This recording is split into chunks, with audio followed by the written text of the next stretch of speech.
If the self that you see and are satisfied by in the work of fiction brings you intense pleasure, then you will eventually feel the desire to embody that fantasy in reality, whether it's seeking a girlfriend or boyfriend who abuses you or becoming abusive yourself. That's wildly inaccurate.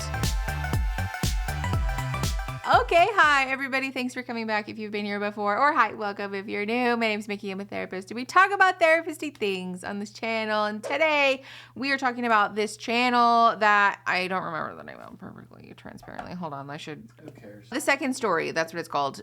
This woman made a video that we talked about recently, like a month and a half ago probably, that was a manifesto against smut. And at this point, I'm unapologetically hate watching. I'm aware that we're being rage baited. I know that this woman is just trying to ride the coattails of her own video that probably performed better than she anticipated.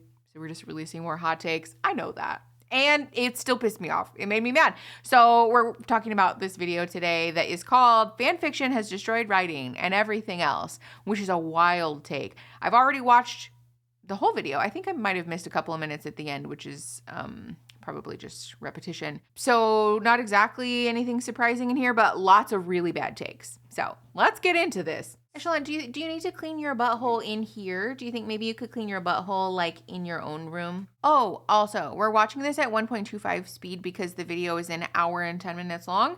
And we all know that I can't shut up. And now Hillary can't shut up. So when we put our Power Ranger rings together, we can't stop talking, so. In recent years, despite any outlying works of alleged genius, and they are outlying and not the norm, fanfiction has developed a manifestly particular kind of image and reputation. The aesthetics of fanfiction, if you'll allow me, have become a very specific sort, and that image and those aesthetics have broken internet containment and entered mainstream literature and storytelling. When I say fanfiction in a crowded room, 90% of the people in that room immediately receive the mental image of the same general type of storytelling, which, by the way, is not a very flattering one. Regardless of what you personally might think about fanfiction, the community and the majority of known works, and crucially the influence of fanfictionism has had on the rest of the storytelling media, has a very, very specific philosophy and aesthetic.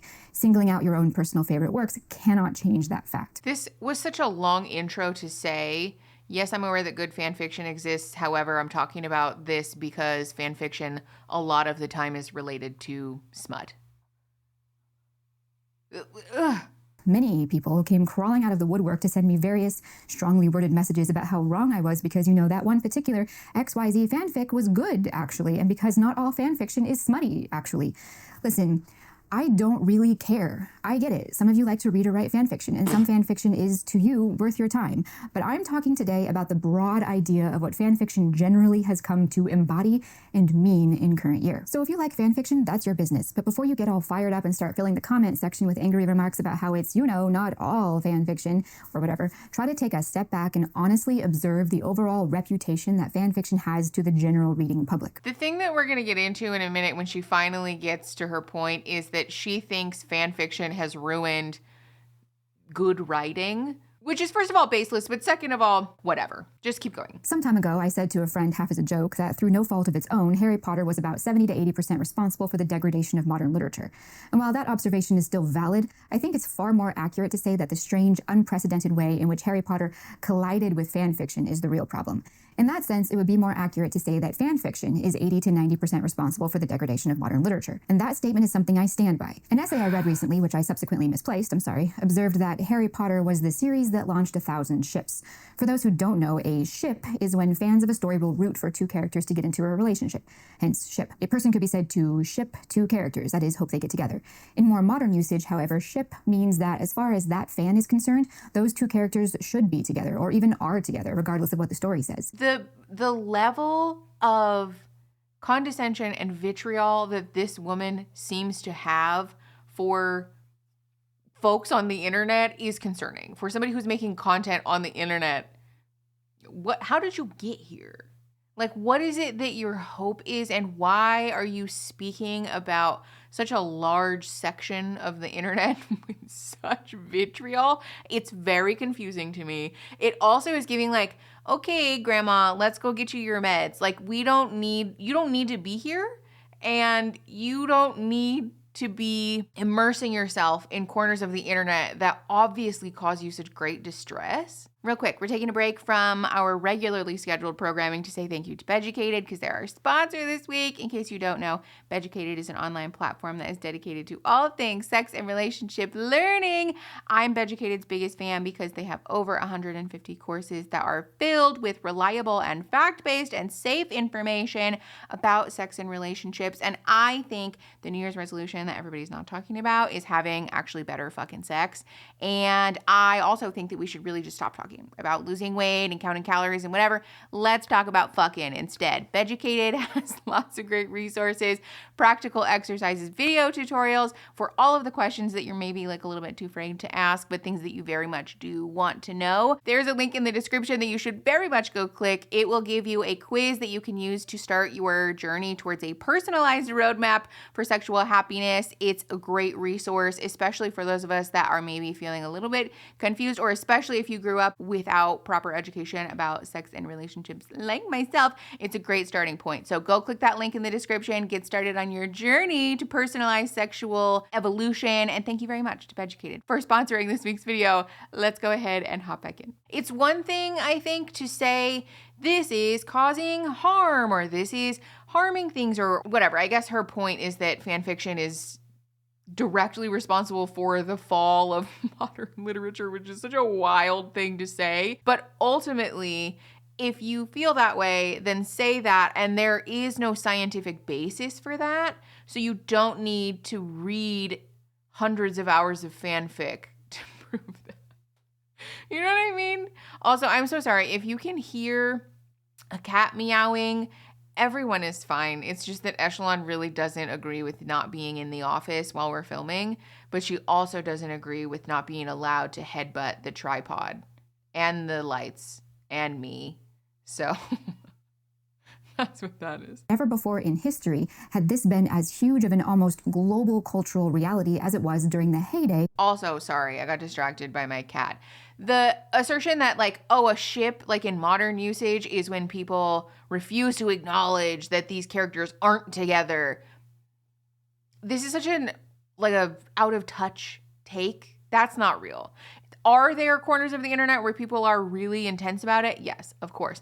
Does that mean that that's how everybody, like the prevailing usage of that term exists? No, it doesn't. And what was really unusual was that the length of the series allowed it to be a constant companion to an entire generation of children. Never before in history, in quite this way, had an entire generation grown up alongside a widely beloved group of fictional children. From elementary school through high school graduation and sometimes even college, Harry Potter and co. were all there too. Do you think YA literature is partly to blame for the decline in literature right now? Think fanfiction. Specifically think Twilight, which was originally a work of Harry Potter fanfiction. Do you think E.L. James's 50 Shades of Grey is a major offender in the rise of smut in modern society? So, okay, hold on. Point of order here. I don't know that that's accurate. Actually, let me fact check myself before we talk about it. I was right. So there is a joke that is sort of distasteful, to be clear, but just for the sake of internet history, there's a joke that the reason that we have 9/11 to thank for the existence of 50 Shades of Grey. And the reason that people make this joke is because 9/11 was the inspiration for a particular My Chemical Romance song. Stephenie Meyer was particularly inspired by My Chemical Romance in writing the series of Twilight. And 50 Shades of Grey is fan fiction of Twilight. So that is also incorrect for somebody who is so condescending and is like so up her own butt about all of these intricacies and details and the this and that. Wrong. You're wrong. Twilight was not. And also, I know this also because I was hopelessly obsessed with Twilight as a middle school child. So this is incorrect and also, again, a wild take. So yes, in a sense, Harry Potter got the ball rolling, but there wouldn't have even been a ball to roll had we not had fanfiction. But no matter what series started it, Pandora had opened the box, the bell had been rung, etc., etc. Fanfiction was here to stay. But first I want to talk about some general observations I've made about the influence of fanfiction on popular culture and the literary world, and then we'll break down each one at a time. First, fanfiction is directly responsible for the epidemic of self-insert characters and self-insert mentality that has pervaded the entirety of storytelling across all mediums. This is a wild take, because First of all, actually, I talked about this with some of my friends. I shared the video with some of my friends. And I was like, I'm watching this for the channel. You won't believe the takes that this person is making. And one of my friends made an excellent point, actually, that self-insert media is incredibly common in media that is directed towards men, right? Like the existence of James Bond, G.I. Joe, all of those things are like a tale as old as time. They're intended to allow men to insert themselves into this fantasy of being like the protector and, you know, the very like hyper mask, gets the girl, gets to shoot a gun and like punch people in the mouth type of thing, right? The assertion that fanfic, which is a relatively recent development, by the way, by her own admission, as far as like history is concerned, like the history of literature, is to blame for the existence of self-insert literature is so cuckoo bananas, it's insulting. For somebody who is a writer and like that's your thing. We talked about this in the other video. I'm not a writer. I don't know dick about dick as far as writing books is concerned. And so I would never presume to like wade into the waters of like the rules and mores of writing and tell somebody like, bah, bah, bah, bah. But even I am aware that this is a cuckoo bananas take. Like, be so for real. Second, fanfiction is directly responsible for the smut apocalypse that... No, it is not. No, it is not. We talked about this in the last video. The reason that smut is so pervasive in publishing right now is because of capitalism, because a couple of books did well, mostly because they actually centered the experiences and the pleasure of women for once, who are often consuming and uplifting the existence of books, right? Like how often are you seeing men read romance novels? Not that it doesn't happen, to be clear. You know what? I'm not doing that. I talked about this in another video. I'm done with the needless caveats thing. There's a media literacy crisis. We're going to talk about that later, actually. So we're not doing that. Read between the lines. Use your critical thinking skills. I believe in you. But the reason that there are so many smut books in like existence right now is because publishers found out that women are the predominant buying force in books. And so they finally had their experiences and their pleasure centered in publications and were like, wow, we really like that. We want to read more of that. So publishers were like, buy. Everybody write smut now. We're buying up all of these books from authors who are doing this because it's popular and it's selling. And so people just kept buying it and buying it. But it's because of money. It's money that is the problem. We talked about this in the last video. It's the root of all evil. Fan fiction is free in a lot of places. Has devastated literature. Ugh. Third, fan fiction is directly responsible for the meta-derivative nature of storytelling that is starting to become dominant. Related to that, fan fiction is partly responsible for the overall drop in literary quality and is directly responsible for the degradation of the art of writing, including but not... No, it's not. No, it's not. We're going to talk about that later. I'm going to let her cook for a minute so that she can cook herself into oblivion, and we'll talk about it in a second. Not limited to dismal world building and one-dimensional characters, as well as the elevation of arguably non-literary approaches to certain styles, such as the disproportionate use of present tense. The first issue is most definitely the most important, and we're going to approach it more broadly than mere self-insertism. Because the real issue there, the core issue, is the immense inherently self-indulgent nature of fan fiction as it is in current year, and has been for probably at least 2 or 3 decades. This aspect, self-indulgence, is the first thing I want to cover, mainly because it's by far the most important. It informs everything else. So what do I mean when I say that fan fiction is self-indulgent? First, let's look at the definition of self-indulgence. I thought it'd be good. To indulge oneself or one's inclinations. Thanks. And indulgence itself is defined as, among other things, over-leniency, gratifying appetites and desires, lack of restraint, giving way to temptation or inclination, yielding to gratification. I'm so glad that we had this very sophisticated, parchment-backed, fake ink font to show us what the definition of self-indulgence was, because I just could never have figured that out through context clues. People who would hear all this and genuinely find nothing wrong. But I think an honest person who seeks to better and master himself or herself as a person or as a writer would recognize that the fact that she, a woman, ostensibly, has decided to center men in this argument, and then as a throwaway, or herself, I guess. Some women want to better them. Couldn't be bothered to think about them. Tells me everything that I need to know. Tells me everything that I need to know. If you haven't picked up the waft of stink that is Pick Me, I hope that helped to illuminate it for you, because it's ripe in the room. Self-indulgence prioritizes pleasure over difficulty. Self-indulgence turns restraint, self-discipline, and self-mastery into problematic trigger words that are deemed some form of elitism or ableism or some kind of big bad ism. Why are we making jokes about isms? Why is that funny to you? We're gonna get into that in a minute. Red flag. Where did my fucking red flag? There's so many red flags about this. The fact that we're making a joke about like big bad isms, like it's some kind of internet meme. Is racism a joke to you, Hillary? Why is that funny? This is all funny, hoo ha ha. I'm like, what? I didn't mean to say hoo ha ha, whatever. I can't get over like, she is really buying the bullshit that she's selling. Like, she's really blowing smoke up her own ass right now. Like, she thinks she's really doing something by being like, and all those internet trolls who think that isms are a problem. Girl, the only reason that you're allowed to have a bank account of your own and exist on the internet and speak publicly is because people fought against the isms. Ew, it's so gross. What does self-indulgence mean in literature? Are we talking really long stories or long sentences or big vocabularies? Are we talking purple prose or an excess of adverbs? No, actually not at all. Those are all stylistic issues, and every writer, just like every artist, has his or her own style and will spend their lifetime perfecting and honing that style, even if some people hate it or call it inferior to other styles. To be clear, I do not mean that writers shouldn't write what they like or enjoy, but rather that writers who are honestly trying to write the best story they can and who are prioritizing the good of the story will very often put their fantasies and their emotional appetites and desires aside in order to make the story better. A self-indulgent writer would never do such a thing because the primary function of writing for a self-indulgent writer is personal gratification. So at this point, you might be asking yourself, what the fuck is she talking about? Because that's what I was asking myself when I was watching this, because don't worry, she'll put a finer point on what it is that she's upset that she can't do in a minute, and it's awful.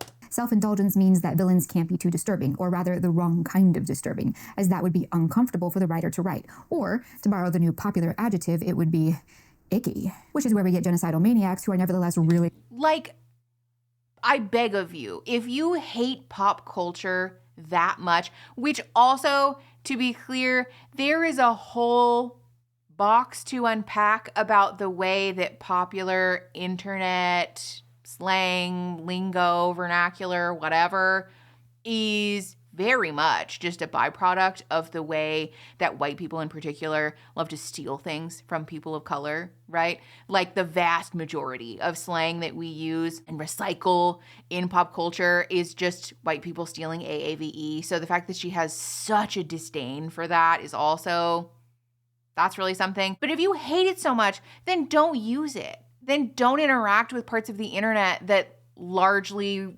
circulate that word or phrase or phrases.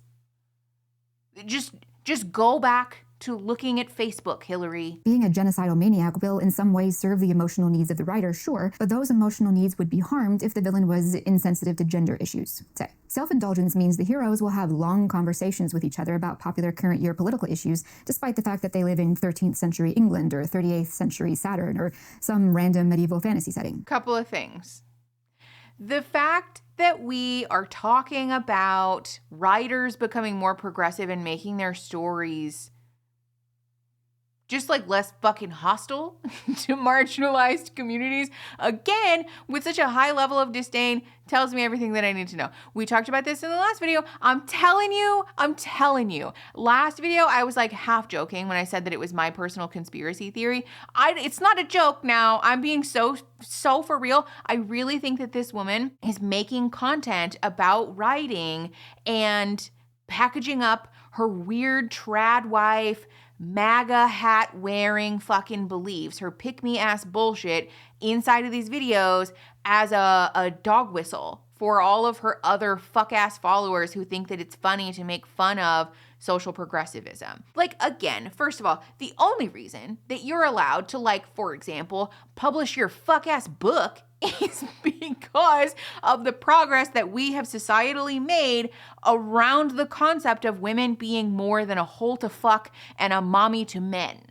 The fact that you're allowed to have a profession is a byproduct of social progressivism. So, first of all, watch your mouth when you're talking about, like, gender. The only reason that people respect you that people should respect you as a writer is because of social progressivism. Second of all, the disdain and the like joking that we're doing about gender issues and about racism and all of this, especially in regard, like if they live in 38th century Saturn or whatever. So we're acknowledging that you also have issues then with people incorporating social progressivism around gender and race and other isms, even in a fantasy setting. So it's not just that for you, it's discordant with, for example, a peon in 13th century France or whatever the fuck she said, talking about like modern day politics or about gender identity. It's that for you, just the inclusion of it at all is bothersome. Which seems like a stylistic problem to me. I don't know. Like I said, I don't know a lot about writing, but I do know an awful lot about the way that social progressivism and our societal changes and our environment affect our brains and our mental health and our ability to successfully navigate the world around us. And I do know that folks who benefit from the oppressive powers that be pushing down all of the other marginalized people often don't take kindly to it when the peons get loud. And so then we have shit like this happening, where somebody gets on the internet and tries to mock the existence of gender identity or pronoun use. If you don't like it, then don't. If you don't like people clarifying their pronouns, then you don't have to. That's your business. But the thing is that when you as a writer get on the internet and make fun of the existence of social progressivism and other people's writing as if that's a byproduct of self-indulgence, first of all, you're fucking wrong. But second of all you're doing is openly discrediting not just your profession and your credentials as a writer, because you're apparently so sensitive about the existence of pronouns in other people's fantasy writing that you literally cannot stomach it and just look the other way. But you're also acknowledging that you're just fucking bad at what you do. You're just fucking bad at even imagining a world where it makes sense for a writer to incorporate modern day social progressivism in their story for the sake of a reader feeling represented and seen and comfortable and safe while engaging with that piece of media. Because imagine, oh my God, a writer doing things and making stylistic choices about their particular craft to communicate to the folks that they're trying to market and sell their product to, that they are in fact a person that can be counted on to make media that is safe and that's validating and that's affirming and that resonates with their reader. Oh, why would we do that? That's indulgence. That makes no fucking sense. That makes no fucking earthly sense. It's embarrassing. It's embarrassing, it's stupid, and it's wrong. And on top of it all, this is the thing that really pushes my fucking buttons. This is the thing above all else that really chaps my fucking ass. When people get on the internet and they're fucking wrong, it's one thing to be wrong. It's one thing to be boldly and loudly wrong. Honestly, I think we should normalize being able to be wrong and just like, oops, I'm gonna take my lumps and be wrong. But if you're gonna be like condescending and you're gonna be holier than thou and you're gonna look down your nose at people from like on high about how much more correct you are than other people, and then you're like boldly wrong, get out of here, Hillary. Jeez. Self-indulgence demands above all representation, something we're going to talk about more in a minute here, but which is what? Bad?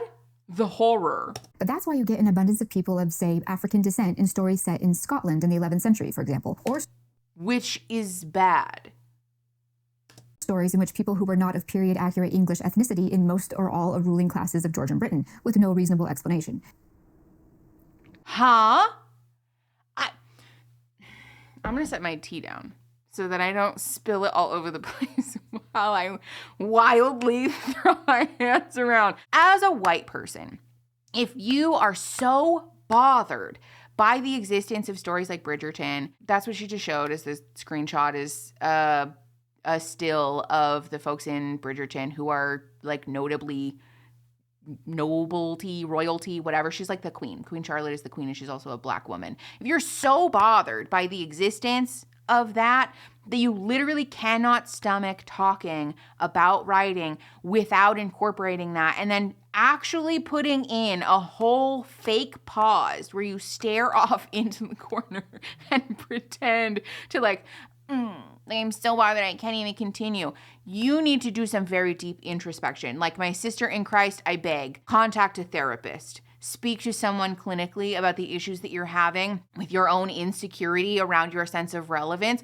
Because if your identity is so deeply threatened by the existence of Black people in prominent roles in media that you just cannot not talk about it, I fear the call may be coming from inside the house, because people who are secure and comfortable with themselves, with their credentials and their profession, don't feel the need to tell others, well, that's not how it would have been in 18th century England. Yeah, you're right. It wouldn't be that way because people were dying. People were being oppressed. Do you have any concept of what was happening at that time? So I'm to understand then that if you're going to write a book, fantasy or otherwise, absolutely must stick to the historical accuracy of what was happening at that time about people's ethnicities. Otherwise, you're self-indulgent. So the only thing that we can write about is what? White supremacy? Pass. That's a no from me. And also, again, I want to point out that the creator of Bridgerton, Shonda Rhimes, is a Black woman who is also, by the way, famous for making shows and productions and media that people cannot stop fucking watching and reading and talking about and publishing and making a big stink about because they're fucking good. Like, say what you will, you don't have to be like a fan of like Grey's Anatomy or Scandal or How to Get Away with Murder or Bridgerton or whatever. That's your business.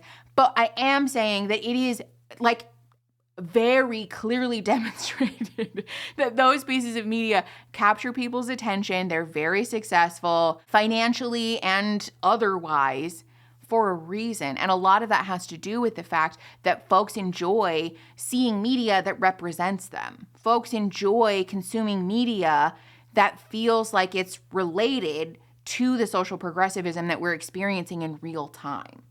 This is what happens when somebody who is a white supremacist who's having a really hard time reckoning with social progressivism gets on the internet and tries to pretend like it's not about the race. It's not that I'm upset about people talking about racism. It's just that I just think that it's like bad writing, though. These are the same people who will play D&D and talk about how like women shouldn't be allowed to talk. These are the same people who just have to fucking like fucking all over everything that's like fun or interesting. Please go away. Go write your fuck ass book about your little prince and all your white characters who are all men apparently alone in your little room. Is completely irrelevant to the self-indulgent writer who is only writing to feed his or her own personal fantasies and emotional needs. As I said, that's not. We'll get more into self-representation in a bit here. Self-indulgence is what drives writers to put themselves in their own stories, as often the main characters. Insanely, not only is this common in current year, it's also encouraged. Writers are told to write based on their emotions and their desires and needs. Writing is approached at best therapeutically and at worst narcissistically instead of artistically. In a world where art itself is inherently subjective, the only subject matter of any importance can and must be the writer. All right. So how does fan fiction produce this specific attitude towards literature and storytelling? To call it self-indulgent is probably too kind, but the average young person with storytelling aspirations has, for at least a decade, been almost exclusively emotion-driven in every way. They have also been brought up saturated in the moral and cultural landscape created by social media: attention-seeking, self-absorption, narcissism, propaganda, emotional generative hot words, pop culture trends masquerading as important social themes, critical literacy, and the poisonous influence of internet politics have created anxious, fragmented, hollow creatures who nevertheless crave meaning and profundity in their stories. Like a D&D character? I was going to say, I know that this woman doesn't play D&D because no one would unironically include the term hollow creatures. Let's like wind this back. I'm going to spare everybody having to watch that again. But ultimately what we're getting at here is that the self-insert authors and centering themselves in their pieces of writing has resulted in children. Essentially, what she's getting at with a lot of words is kids are snowflakes nowadays. Everybody's too damn sensitive, and it's because of fan fiction. Wrong. Let me talk to you about a couple of things. So this is the thing. I am a therapist. I am a working clinical psychotherapist. I perform therapy still as my like regular job. However, what we don't talk about a lot on the channel is that my bachelor's and my master's degree are both in social work, which are...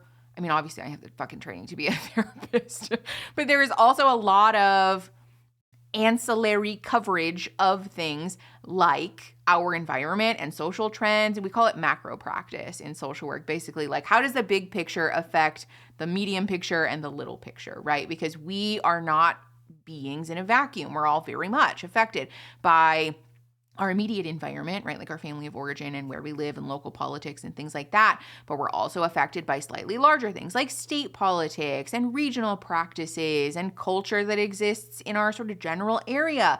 And we're all very much affected by macro practice and things that exist at the large scale, like our country, politics, the legal landscape there, larger social trends across like different cultures and countries and landscapes and whatever, right? And so to say fan fiction has caused young people to be anxious and like overly sensitive is short-sighted. But it's also wrong, because the reality is that a whole generation of people have been diagnosed and have self-reported higher levels of anxiety and depression earlier in life than prior generations. That doesn't have anything to do with fan fiction. And we're also seeing a whole lot of people, we talked about at this beginning, struggle with media literacy and context and their ability to pull general themes from media, movies, books, just generally, and that also doesn't have anything to do with fan fiction. Let's all say it together. What does it have to do with? Capitalism. Yes, it's capitalism and it's fascism. The problem is that we are all being choked to death by the arm of capitalism, and especially if you're in America, by fascism, by the rise of a fascist police state that is intent on exterminating, quite literally and figuratively, the existence of marginalized identities. So when you're a child, I was literally talking about this with Aaron the other day. As a millennial, right? I went to high school in just at the start of the 2010s, right? That, I think, was the era, like probably one of the last periods of time where we were isolated enough from politics as children to still have a sense of optimism about our lives, right? Like, I really believed that I just had to struggle my way through algebra in order to graduate high school and go to college and get a job that would pay me enough money to have a stable and steady life so that I could afford to have children and that I could afford to own property and I could afford to take care of myself, right? I wasn't aware that we were all being had. Kids now are aware that they're being had. They are very much aware at the age of like 12, 13, 14, 15 that this is a scam, that the idea of going to college and getting a bachelor's degree at the minimum will get you a job, then you can pay back your student loans, you can buy a house, you can take care of a family, and you can live happily ever after in your little house with your picket fence and your golden retriever and your 2.5 children, right? You can do the thing. They're all very aware that that's a lie now, though. And so, of course, these kids are developing higher levels of anxiety, of depression, and identity issues, and they're struggling to contend with the very obvious social and political truth that is oppression and marginalization. Children are not intended, their little brains are not ready to deal with an existential crisis at the age of 13, 14, 15.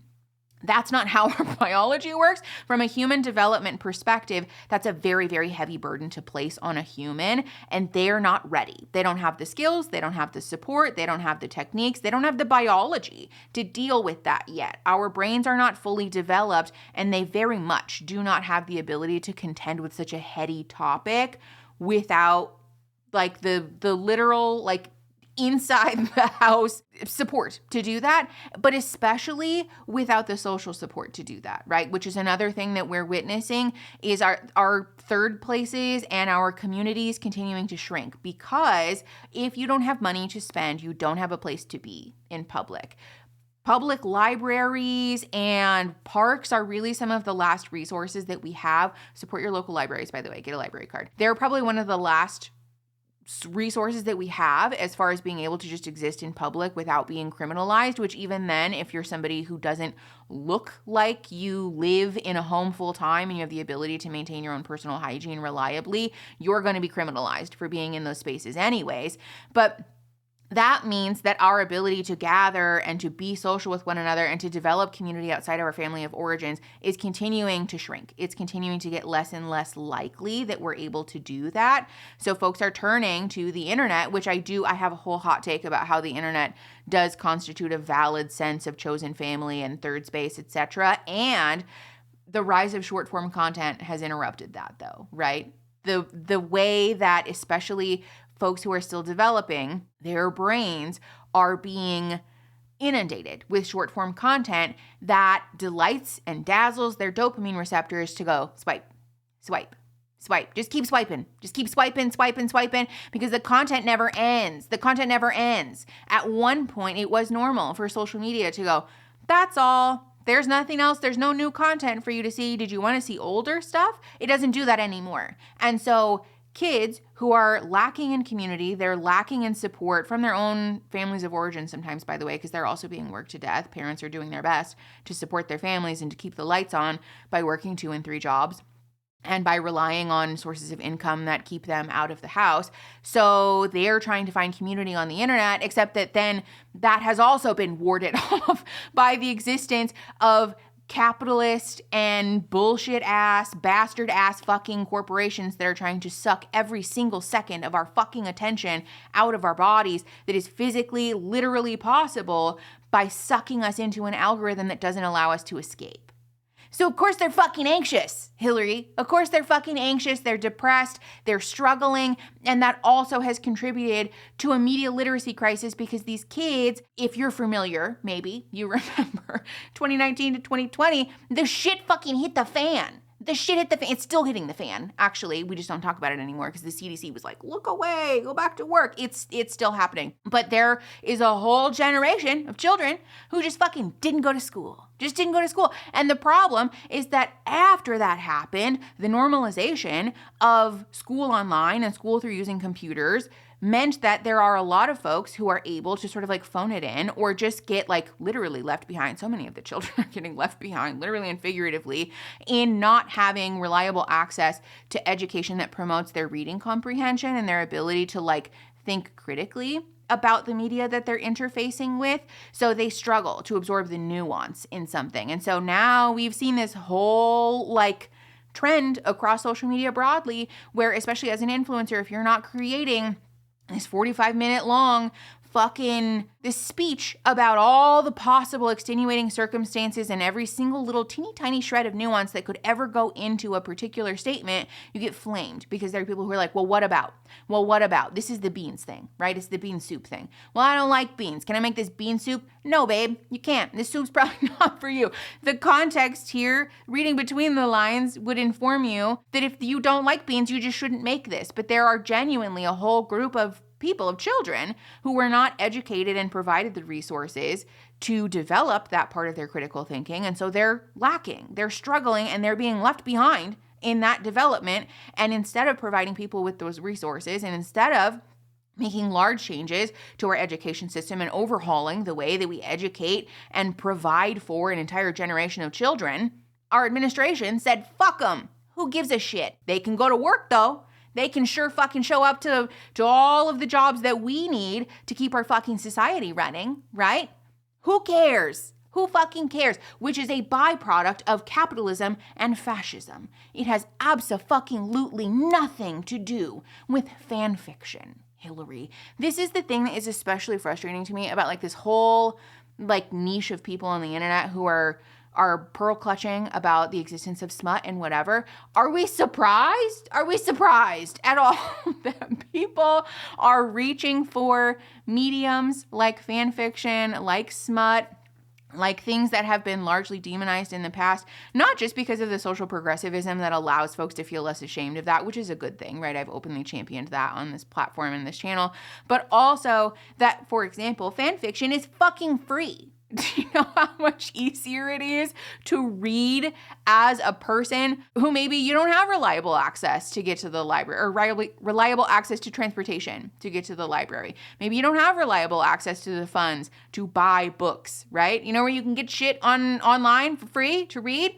AO3 Do you know where you can find shit to read that's about your favorite characters, by the way, for free? The goddamn internet. Of course there are people who are fucking interested in that. Of course they are. And instead of sitting down on your little channel with your little skull and your little coffee cup to talk to people about how you can write stories that are guided by best practices for writing, and you can write great quality stories and blah, blah, blah, and who gives a rip where you publish them, we have decided to sit down and to make this video trying to demonize the existence of social progressivism, of smut and sex being featured heavily in stories, and blame that on the people who are writing that and who like that, instead of blaming it on the people who are pushing writers and publishers to produce more of this because we want to make as much money as humanly possible. Make it make sense. This is why it just, like I said, it chaps my ass. It pisses me off. Now my tea is cold. God damn it. Let's just keep going. Combine that with the online influence of intensely aesthetically and emotionally self-indulgent online environments like Tumblr. Combine that with things like masculinity and femininity being under constant, confusing, endlessly shifting assault by the cultural police of our modern society. Many of these would-be writers... Boo! Tomatoes! Tomatoes! Tomatoes! This is how you know that this person is a fucking MAGA, pick-me, conservative, bleeding heart Republican. Masculinity and femininity are under assault. Is the assault in the room with us now? What are you talking about, girl? What are you talking about? It's giving War on Christmas.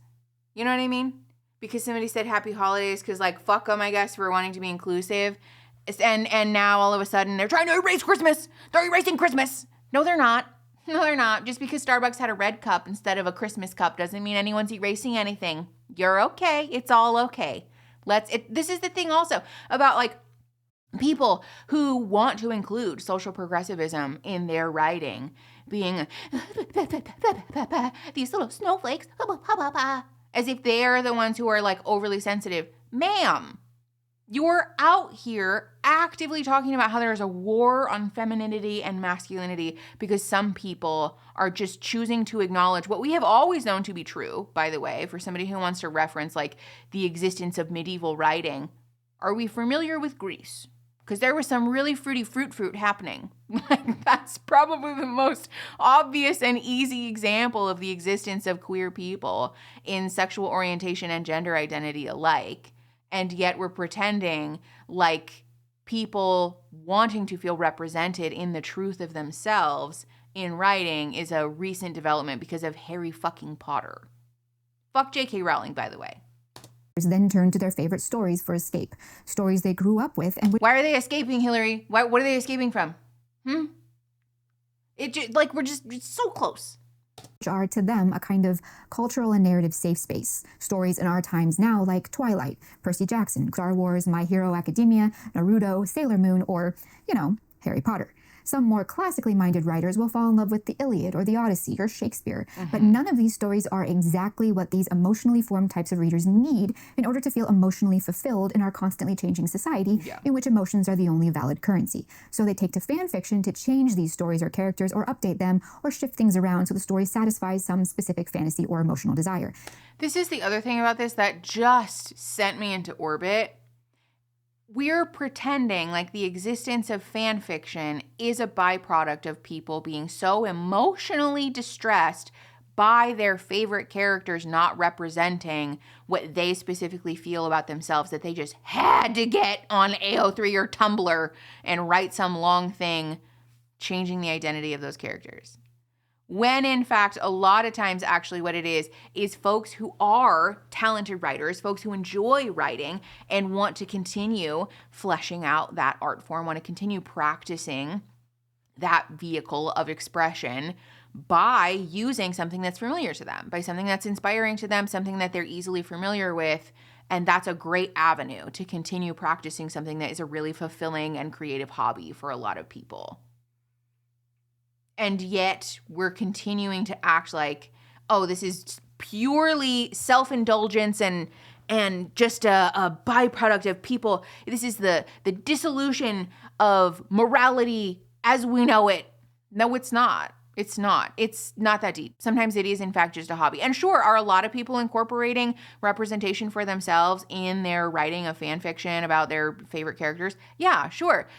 That's not a crime, though.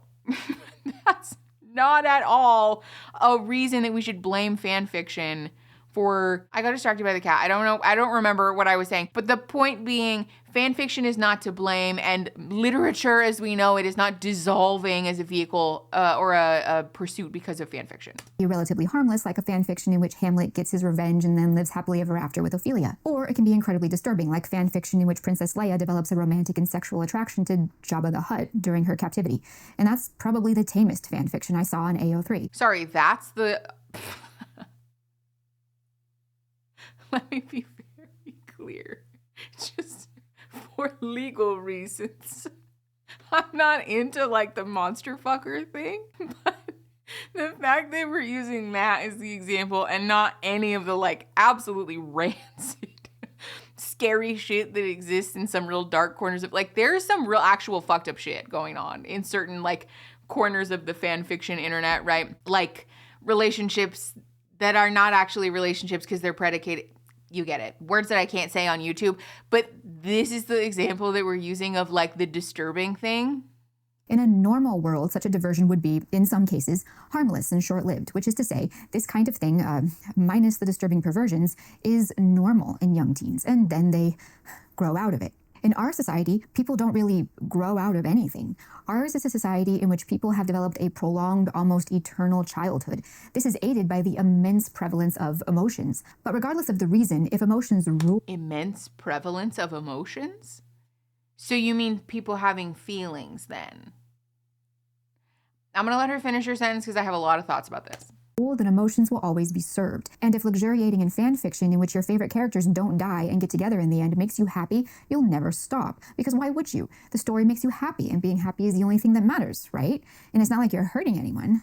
As this indulgence is indulged, its grip on the mind... Okay, couple of things. That we might have to make this in two parts because this video is so long. Everybody give a shout out to Aaron for editing this because I just can't shut up about it. But okay, couple of things. The eternal childhood thing.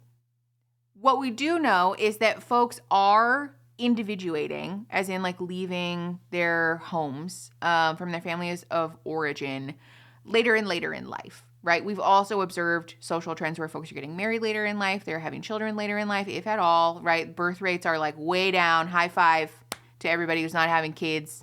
I see you. Good for us. Can't wait for the hate comments about that one. We are observing generally trends where folks are doing things that we classify as like adult later and later in life, if at all. However, there are much wider social things that we should address that are influencing why this is happening, none of which have to do with people wanting to read about Leia fucking Jabba the Hutt on AO3. I was talking about this with Aaron the other night also. One of the things that is important to address here is that in our conceptual image of adulthood, right? For a lot of folks in generations past, it conceptualized or it represented the idea of freedom, right? I turn 18, I get a job or I go to college, I get to leave, and then I get to make my own money and I get to live where I want. I get to live alone. I get to make my own choices. I get to call my own shots. I get to go date or I get to have sex or I get to drink alcohol or do drugs or whatever. All these things that we might not have been able to do because our parents were like, "Brr, brr, brr," under my roof, right? That's not happening anymore, though, because we're all being choked to death. Our wages have not kept up with the cost of living in several generations, and especially because boomers climbed the ladder and kicked it down behind them and then fucking farted in our face for good measure. We're not able to, first of all, accrue generational wealth like at all across the board, but especially for folks who are from marginalized areas, right? Like the impacts of redlining are still very much obvious and felt, but especially for folks who have compounding marginalized identities, folks of color, Black folks in particular, queer folks, women, really anybody that's being affected by misogyny, all of those things when they compound paint a picture of folks who are way less likely to be able to do all the things that we paint this picture of like adulthood being. And so what's the fucking incentive then? I don't want to fucking move out of my parents' house if I can't get a job, if I'm never going to be able to live my life independently, if my adulthood is mostly existing of like debt, suffering, and constantly being worked to death, what's the fucking point? I don't want to go to college. I don't want to fucking do the most. Why? Why would I do the most when I'm very aware that the odds are stacked against me and that it's statistically very unlikely that I'll be one of the very few people who manages to punch through the ceiling of capitalism and oppression? I'm not saying that none of us should ever try, right? Like that's a very nihilist take and I don't agree with that either. But I do think when we're analyzing the social trend of an extended youth and adolescence, that might be an important one to consider, right? I may not be able to buy my own property or afford to have kids, but I sure can get baked in my parents' basement and read Harry Potter fan fiction though, right? I'm just saying, I think it makes a lot of sense that folks might not be as motivated to participate in the milestones that were perpetuated by capitalism in the first place, right? Those only exist as a fantasy and a byproduct of the baby boomer generation pushing their expectations about what success was, which was mostly money and children, right? The concept of legacy. All of that not really being an attainable expectation for us anyways. Why would I let go of the things that are bringing me joy that are attainable then? You see what I'm saying? Again, I don't necessarily agree with folks just like choosing to never move on in their life or to pursue growth or to try to pursue some sense of like freedom or individuation or empowerment, right? It is very possible for us to all achieve some sense of empowerment, internal or external. And when we're analyzing the larger social trends, zooming in on this one teeny tiny little thing being fan fiction makes no sense. This makes absolutely no sense to zero in on this as the cause. I know what you're thinking. Why is it wrong to be happy? Why is it wrong to pursue something that is in itself not harmful but makes you happy? How is it any different to write a sappy fanfic than it is to write a novel of some other sort? Aren't all writers self-indulgent? No, actually, they're not, and it is different. The difference is that an honest writer who is pursuing self-betterment and excellence knows that sometimes the story needs things that he or she or the world doesn't necessarily like a villain who does vile things, or at least things that could potentially get him canceled on social media, like, say, a villain like Loki in the first Avengers making misogynistic remarks to a woman. I remember seeing people on Tumblr really struggling with that and refusing to believe that their beloved Loki would ever do such a thing, even as a villain. Or a hero or heroine who does something wrong and has to try to make it right, like Jane Austen's Emma. Or sometimes a story simply doesn't need the 17-page description of the main character losing her virginity, and so the writer removes it. All of these represent writers not basking in self-indulgence. Instead, choices are made not based on the fantasies and emotional desires of the writer, but on the best way to tell the best story. Please bear in mind, the best story and self-indulgence are somewhat subjective. We're 17 minutes into this fucking video. I want to pause here for a couple of reasons. First of all, I do want to acknowledge again, there is a media literacy crisis in this country, just broadly, really. And so folks struggling to take on board the existence of somebody in a story who is in fact a bad person is a real thing, right? That is something that folks have struggled with and that I think needs some very real addressing. And like we talked about, addressing it doesn't look like shitting on fan fiction. Addressing it looks like acknowledging that our education system is broken and that people are by and large being abandoned in their formative years, right? Addressing that means some very large scale social and political changes to the way that we interface with the concept of like children and family and community across the board. And the way that I know that this is a fucking rancid ass and wrong ass take is admittedly a little bit of an embarrassing one. But you know how I know that this is a fucking lie? Because anybody who is enough of a nerd to be like as deep into D&D as I am is very aware that folks don't have any problem with acknowledging the existence of a villain who does terrible and awful things when it's presented in the appropriate context. right? There are some really fucked up things happening in a lot of D&D campaigns, homebrew and otherwise. Folks don't have any problem with that. Folks who are very socially progressive, folks who are very aware, folks that are very on board, right? We're talking about like leftist, very committed to the cause, like fully embodying the values and championing the values of social progressivism, also have no problem interfacing with a campaign that's got some really fucked up shit going on in it. And that's because the context of it is appropriate. That's because the context and the larger, I don't know, context of that story communicates that this person is in fact a bad person. This person is doing bad things. This person is doing shitty and bad things. And so, of course, it makes sense that this person who is of ill moral repute would do and say things that we don't agree with, right? However, one of the things that we're going to get into in a you know what? I'm going to shut up. I'm going to let her talk. For some writers, giving into their emotional desire to have a happy ending no matter what is what constitutes self-indulgence. For other writers, giving into the emotional desire to have everything be constantly bleak and tragic no matter what is what constitutes self-indulgence. For other writers, having the entire story built around how hot the werewolf CEO is what constitutes self-indulgence. Often, an unbiased, reasonable reader can recognize self-indulgence when they see it. Sometimes what it is a constant battle taking place at the writer's desk. There have been, within the fanfiction community, numerous scandals that have arisen over this simple factor: characters who behaved in uncomfortable ways. And uncomfortable to the fanfiction reader or writer means something that prevents the reader from identifying with the character entirely, or something that prevents the reader from deriving emotional, psychological, or even sexual release from the story. These issues can range from shipping the two wrong characters to writing a male character who somehow takes away the female character's agency, or whatever. This has now made it into the literary world, as I'm sure most of you are aware. Books especially find themselves under constant scrutiny. If even a speck of these uncomfortable elements is found, the writers and publishers will be bullied incessantly until the book is pulled. I have several examples on my website, but my favorite is Sparrow and Vine, which was attacked for having a character mention that Elon Musk was good at business. This is why also in books like Morning Glory Milking Farm, you get a page-long monologue from the Minotaur about how hard It's Minotaur. It's Minotaur, you uneducated fucking wench. He's always working to make sure the main character never feels like she doesn't have any agency.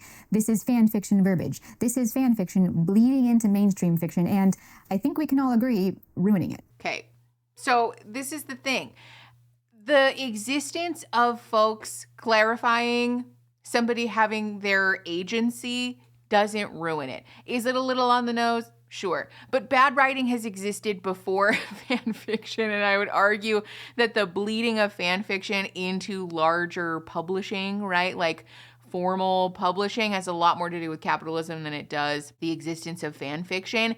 And the other thing that I want to point out here is that for folks who include, actually, you know what, I'm jumping the gun. I'm just going to let her finish talking. We're going to cut large sections of this video out, by the way, because it's very long. These communities are populated by young college and high school age people being raised on a steady diet of internet everything, emotion-based reasoning, and political and social bullying of modern society. These young people have been conditioned to judge worth and value based on things like broad social literacy regarding current issues and having the correct political opinions, which, as we all know, are constantly changing. They're not, actually. They're not. The correct political opinions being championing the safety and security of all people rather than just white people is a pretty solid through line, I would say. But there is no oversight from literary authorities or even simply people who have a literary framing to their priorities. That's why in our era, stories in which a fictional character is racist are maligned and canceled, because even the presence of such a thing prevents complete immersion in an emotional and psychological fantasy land. That is, it prevents self-indulgence. And these writers are being trained to genuinely believe that getting in the way of total emotional pleasure is bad writing. Examples like Sparrow and Vine, which was pulled before release after readers online expressed outrage over things said by the characters, are a perfect example of fan fiction writing mentality taking over mainstream culture. The author even said when she pulled the release that she would rewrite passages so they wouldn't contribute to harm. That's the kind of thing fan fiction communities train writers and readers to prioritize. okay. Jesus, it took so much self-restraint. First of all, a book being pulled because they spoke positively about Elon Musk is not just, like, we're painting this as though it's like, oh, haha, silly, you can't even have your own opinions about businessmen. Elon Musk is a fucking warmonger, right? Like, let's be very clear about that. He's a fucking fascist bastard who openly champions harm and also wormed his spiny, creepy little ass into our federal government through vehicles that are like largely being speculated are like maybe illegal a little bit. I don't know, allegedly. So speaking positively about somebody who the allegations are that he used his enormous wealth, apartheid wealth, by the way, to attempt a coup. That's not something that we should joke about. It's not just like, oh, haha, I don't like this man's business. That's like this man's participating in the downfall of our country as we know it, allegedly. So, second of all, if we're really going to blame anybody, if you can hear grunting, it's my dog. She's having the zoomies before dinner time. If we're really going to blame anybody for a release being pulled, it's the publisher for kowtowing to like what we're deeming as like inappropriate pressure, blah, blah, blah, whatever. I want to pause and also address that there is something to be said for the way that Gen Z in particular seems to be struggling with the fixation with a moral purity, right? We talked about this before on the channel, that there's an odd sort of symmetry between boomers and Gen Z in the way that we're like demanding this like moral and sometimes sexual purity out of folks, and that we simply cannot stomach the existence of somebody, famous, fictional or otherwise, being someone that doesn't embody every single perfect piece of nuance, a la media literacy like we talked about earlier, right? This is a thing. And so it's important to address that and to talk about that. And I think a productive means of doing so is talking about how in writing, folks might push your buttons or try to yell at you on the internet, right? Don't allow folks like that to influence the way that you're doing justice to your story, right? And that we can do both. We can be socially progressive people who are making an effort to fucking get on board or fucking get left behind with the way that our like populace generally is moving forward and no longer accepting complicity in authors and in media and art, just like towing the party line of fascism, while also acknowledging that we don't necessarily have to be stripping all of the nuance and the conflict from whatever, you know, creative medium we're pursuing. One other thing that I did want to address, however, is the snide, snarky, and racism in the story. Here's the thing. I think there is something to be said for the moral purity of it all and blah, blah, blah, right? Not stripping stories of their conflict, blah, blah, blah, whatever. And a white woman getting on the internet complaining about folks not being able to write racist characters anymore, that's a choice. That's really a look. And this is the thing. As a person who benefits from the world thinking that I'm white, right? I'm not like a white woman. I'm a Hispanic person. But I am like, look, you know what I mean? I'm not going to pretend that I don't benefit from the world treating me the way that it treats white people. And so I don't really have an interest in openly, constantly participating in the production of art and media that centers racist characters. Why would I want that? That is my question to you, Hillary. Why are you so upset that you can't write racist stories? Or I guess rather, why are you so upset that people are going to get mad at you for writing racist stories? Because there is a whole big wide world out there of things that you could write about, things that you know, things that you're maybe sort of generally familiar with, maybe things that no one has even thought about yet, right? The world of fantasy is vast and ever evolving. Write about that. Why don't you write about that? Why are you so bent out of shape that you can't just really fucking full ass into a racist character? What is that about? It's giving like, I want to be allowed to say the N-word. Like, okay, you first. Go ahead. You say it then. If you want to say racist things through your characters, Hillary, you do it. Let me know how that fucking works out for you. It's so fucking weird. It's weird. It's so sinister, honestly. And I just don't understand how we're continuing to humor this, like how she's continuing to humor this own, I guess I understand how, but why we're humoring this as like a valid critique of writing. It's not. This is just simply a white person who's upset about the world evolving in a way that doesn't center her experience first and foremost, and her comfort first and foremost, which is really the shit of it all, isn't it? Like, the real gag here is her going on and on and on and on about self-indulgence and comfort and in our writing. And yet a lot, like, the bulk of her complaints are about the fact that there are writers and like a public, like a consumer for her medium in particular, that's no longer willing to accept the existence of media that perpetuates harmful norms. Isn't that interesting? It's always a projection. Any writer who gives into this kind of bullying is a coward and lacks all creative integrity. But that's what fanfiction does to you. I feel like I need to tap a sign or something.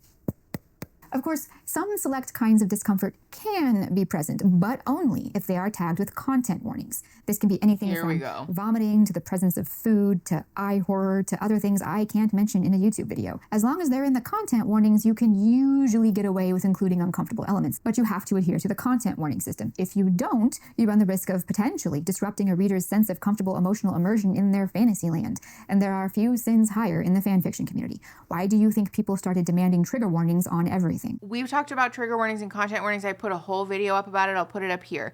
The assertion that it's about comfort rather than safety is so fucking gross. We talked about how the evidence, the research is clear that it doesn't necessarily actually prevent anybody's bodily or psychological response from being influenced by the existence of that content. However, we did talk in that video about how shows, media, having like a little disclaimer at the beginning of like, hey, there's some fucked up shit coming. It's, you know, to the flavor of XYZ, just so you know, is not new, right? Like I was a teeny tiny little child, probably too young to have been watching like Unsolved Mysteries or fucking 2020, whatever the fuck those shows were.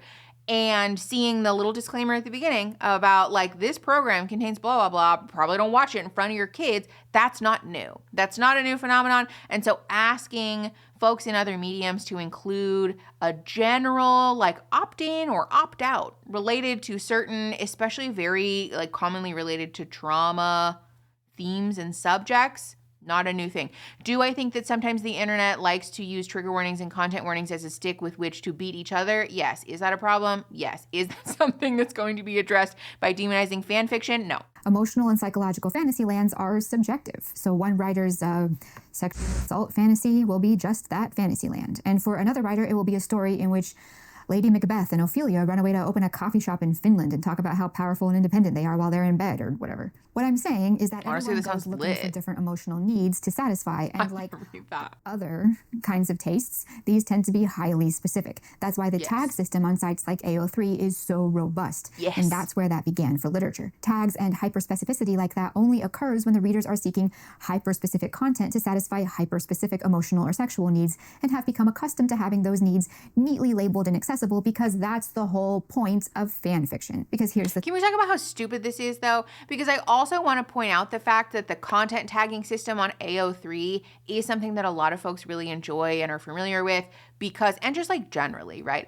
Because we enjoy consuming media that represents the mood or the theme or the thing that we're interested in broadly or at this moment in time specifically. Saying that this infiltrating larger media means that fan fiction has ruined it is such a farce, because Netflix does this. The fucking DVD rental section, the fucking VHS rental section at goddamn Blockbuster did this, right?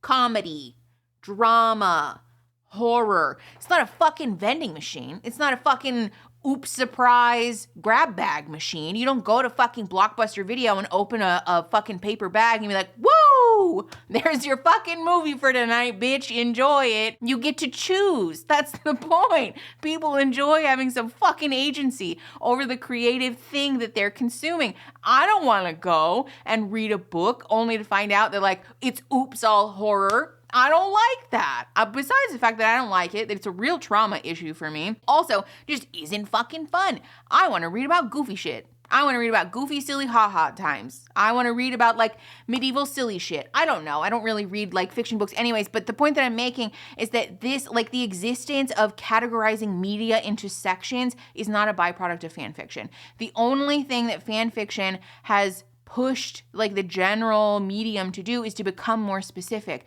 which is not a bad thing. No one should, I think there are some folks probably who are like demonizing media and books and whatever for not including like hyper specific warnings about particular things. And I don't agree with that. However, people saying, hey, I've been consuming this, general type of media writing through this medium on the internet, AO3 fanfiction, whatever, and I really like the way that they categorize this. Can we start doing this in like the sort of broader, like the publishing world? That's not a bad thing. This is very much somebody who is used to the way, like the things used to be, and is just mad about, imagine society progressing and evolving and saying, I don't like the way that you do it. We should change it. Which is not a bad thing. That's a good thing. This feels very much like the people who maligned the existence of fucking video, right? It's giving video killed the radio star. Grow the fuck up. The way that art and media and society has evolved is not new, and it will continue to do that, right? People complained and whined and bitched and moaned when streaming became a thing because it was going to kill cable. Guess what? It fucking killed itself because streaming is so goddamn expensive that I can't afford all the streaming services that I even want anymore. But the point being that we as a society will continue to evolve in the ways that we choose to consume media. And if you don't like it, don't like it. But that doesn't mean that you should demonize the evolution of it and the origin of that as like ruining everything. It is just simply a byproduct of change. Just say that you're uncomfortable with change. This video would be a lot shorter, honestly. But self-indulgence extends beyond smut, resulting in work that is essentially emotional smut. Its sole function is to allow maximum emotional satisfaction. If you look at the cloud tag on AO3, you can see some of what I'm talking about here. And these are only the most popular tags, so only a fraction of what's available. Let's ignore for now the plethora of disturbing sexual tags. By the way, what I've blurred here is stuff that I think I might not be allowed to show in a YouTube video. Feel free to go to the site yourself if you want to see the whole image. But let's look mainly at these other tags that signify a work that satisfies a specific emotional need or hunger. We can see hugs, happy ending, comfort, cuddling and snuggling, feelings, praise, kink, protectiveness, self-esteem, and so on. Also, I'm so sorry. You have to get a better screen recording software because this is hard to watch. It's making my eyeballs fall out of my goddamn head. OBS is free. And we can also see tags that are meant to satisfy the readers and writers' emotional need to see themselves represented. I can't look at it. Autism spectrum, LGBTQ, reader insert, gender themes, and so on. What a lot of people don't realize is that the need for emotional satisfaction, especially among young women, is almost as strong, if not stronger, than the need for sexual satisfaction, and can bring about a bizarrely specific array of subgenres and tastes. Which, again, is bad. What are you talking about? She just presented, the statement was emotional satisfaction is almost as important as sexual satisfaction. Why are we presenting that like it's breaking news? Did we just discover that people, not just women, by the way, but people like to be emotionally satisfied by the media that they're consuming? Hello? Comparable to, sexual entertainment things. Let me give you an example. Show of hands, how many people know what I'm talking about when I say the word wump? Don't worry, I'm going to tell you. Wump, an old onomatopoeia for something like a solid body slam in comics, is the term that has come to refer to emotionally or sexually satisfying physical harm to characters. That is, scenes and stories in which a character is hurt in some way will produce emotional satisfaction in the audience. Don't get me wrong, this isn't always satisfaction that the character got hurt like some kind of sadism. It can be, but not as a rule. This is more the emotional release of the physical harm and, crucially, the comfort that comes after. The emotional satisfaction comes more from the comfort than the hurt itself, so the hurt is satisfying because it presents the promise of future comfort, if that makes sense. This emotional need, once identified, became an object of indulgence. To me. This fan-made, publicly available, highly detailed spreadsheet focusing primarily on Western media provides timestamps and descriptions for wump scenes in movies and shows, and has over 15,000 entries, including TV episodes, movies, games, podcasts, comics and manga, anime, YouTube videos and music videos, and so on. Honestly, and, God bless. Trigger warnings. On Tumblr, you can find hundreds of users who make wump lists for movies and shows and books, as well as GIF sets, or GIF sets, if you'd rather, of these specific scenes with emphasis on whatever aspect the maker finds most satisfying. If you say whether GIF. That's the pained expression of the hurt character, the sight of a chiseled body covered in blood, or the worried faces of the character's friends. Moreover, there's physical wump and emotional wump. And this can be even further broken down. Gunshots are a thing? We've got Wump for that. You prefer a nice head cold? We've got that too. How about torture, grief, crying, chains, handcuffs, stabbings, non-consensual stuff? Why are we so pressed about the Which, existence of by the way, CNC? is all with male victims. Needless to say, there's a large subgenre of fanfiction focused on wump. This is often called merely hurt comfort. You can also see it in these other tags, such as angst, that would be emotional wump, anxiety, self-harm, trauma, torture, medical injury, crying, comfort, and so on. What does this indulge exactly? It depends on the reader or writer. For some, it is absolutely sexual, and so the story will even veer into smut territory. For many, though, it's entirely emotional and fulfills some attention fantasy or caregiving fantasy, or what have you, of the writer or reader. Some will say that it's therapeutic, which is probably often true, but that's therapy, not literature. And a good therapist would probably caution against a constant, ever-increasing indulgence in works that could potentially re-traumatize the reader or writer. Of course, Wrong. Disagree. So hold on. We're going to wind that back real quick. some will say that it's therapeutic, which is probably often true, but that's therapy, not literature. And a good therapist would probably caution against a constant, ever-increasing indulgence in works that could potentially re-traumatize the reader or writer. Of course, and this is a Okay, so this is the thing. As a clinician, am I going to encourage people to consume media that will knowingly re-traumatize them? No, of course not. Does that mean that I'm going to tell my clients that they should never consume something that has an emotional catharsis because it's related to something that they were traumatized by? No. That doesn't mean experiencing an emotional catharsis doesn't always come coupled with re-traumatization. Those are separate. Conflating the two is, first of all, wrong, but second of all, not helpful. The truth, we talked about this when we talked about Jeanette McCurdy's book, I'm Glad My Mom Died, actually, which was that for folks who had survived trauma related to their relationship with their mom, folks who had eating disorder trauma, other like themes that were, generally around in the book was actually like a really interesting emotional catharsis for that reason, right? That doesn't mean that as a clinician, I would encourage my clients to stay away from that. In fact, if anything, we talked about this in the video, it is actually very therapeutic to hear someone else give life to the thoughts and the feelings that you've had for a very long time, but just never felt comfortable or safe enough to say them out loud. Being validated in the existence of media that mirrors your experience is actually incredibly therapeutic and helpful.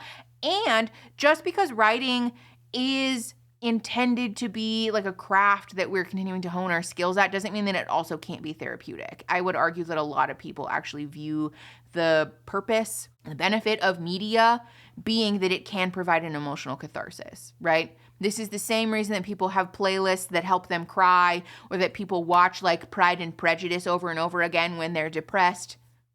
It's because it provides the emotional catharsis that we need in that moment. Just because something is therapeutic doesn't mean that we're conflating it with therapy, or that we should demonize people using media for that purpose. If anything, I would say that that makes media more popular and therefore like it's like a selling point for the existence of that media in the first place. Closely related issue, this notion that a writer's therapy session, even if it is beneficial to the writer, ought to then also be published for everyone else to read is both a very non-literary notion and is a direct result of fanfiction's nefarious, poisonous influence on the minds of writers, and is, in a sense, the absolute height of self-indulgence. Interestingly, very few of these fictions and infatuations feature female characters getting hurt. Feel free to discuss that one amongst yourselves. The bottom line here is that fanfiction has, for some time, been specifically and prominently a vehicle for the indulgence of highly specific emotional or sexual needs and fantasies. As these fanfiction writers grew up while failing to mature and broke into the mainstream, of course this attitude came with them. The thing with self-indulgence is that self-betterment as an author or writer of any kind is no longer what is important, but rather self-representation. The story has to, in every way, represent the specific ideals, desires, fantasies, politics, opinions, and aesthetics that the author values most. More than this, the story and characters have to represent the author the most. In a word, the story has to represent the author's identity. I've had people send me messages telling me that fan fiction is incredibly important because it allows representation and for them to identify with the characters. Fran Lebowitz is someone with whom I seldom agree. However, a lot of her opinions on books and readers and writers do have a strong note of truth to them, but never more so than when she said this. A book is not supposed to be a mirror, it's supposed to be a door. She's absolutely right. The function of reading is not to find yourself perfectly represented in the characters and their environments. The function of reading is to explore other people, other ideas, other environments, other circumstances. You have full... See, but this is the thing. This is the shit that I don't fuck with. Somebody saying the function of reading is XYZ. You don't get to decide that. You don't get to choose. The function of reading is whatever the reader makes it. The function of reading is whatever a particular person finds the function of it to be in that moment. The function of reading is something that can change over time. Maybe the function of reading for person A in this moment is self-indulgence and emotional catharsis, and the next day it's to find themselves immersed in a world that challenges their worldview and causes them to immerse themselves in something that's completely unlike themselves. The function of reading is up to the person who's doing the reading, which is why this assertion that writers get to choose what the function of reading is and the function of a book is so stupid. This is embarrassing, honestly.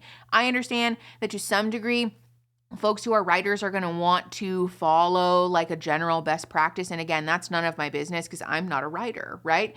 And to say this hugely popular hobby is something that can be defined as having one particular purpose as defined by this lady on the internet, who I'd like to remind everybody did not go to college, has no formal education, has absolutely piss ants to rub between her fingers as qualifications to talk about the large, huge, massive field of reading generally. You don't get to decide. That's not up to you. You get to decide what the function of your writing is, right? You get to decide what your hope is for a reader of the writing that you're producing. But you don't get to tell other people if you are writing a book or a fan fiction or a blog post or a novella or whatever that is intended to be a mirror for you or for your reader, that they're bad or wrong. Maybe you can say that that's bad writing. Maybe you can say that that's not your stylistic choice. You don't respect that stylistic choice. But you don't get to say that you are completely doing the wrong thing as a writer TM. That doesn't exist. That's like saying the function of a painting is. What does that mean? That's not a thing. Media and art is intended for a lot of different purposes. Maybe somebody makes a painting because it provides them an emotional catharsis. Maybe somebody makes a painting because they're hoping it will provide other people an emotional catharsis. Maybe somebody makes a painting because they're just bored and they want to put some paint on a canvas and then they're going to throw it away after, or they're going to paint over it. All are valid forms of producing and consuming media. None of those have to abide by a particular set of rules because they're a creative output. This is the other thing about this that is so sad. It's the commodification of art. By saying that it has to be a particular way, you're fucking it up. You're ruining it.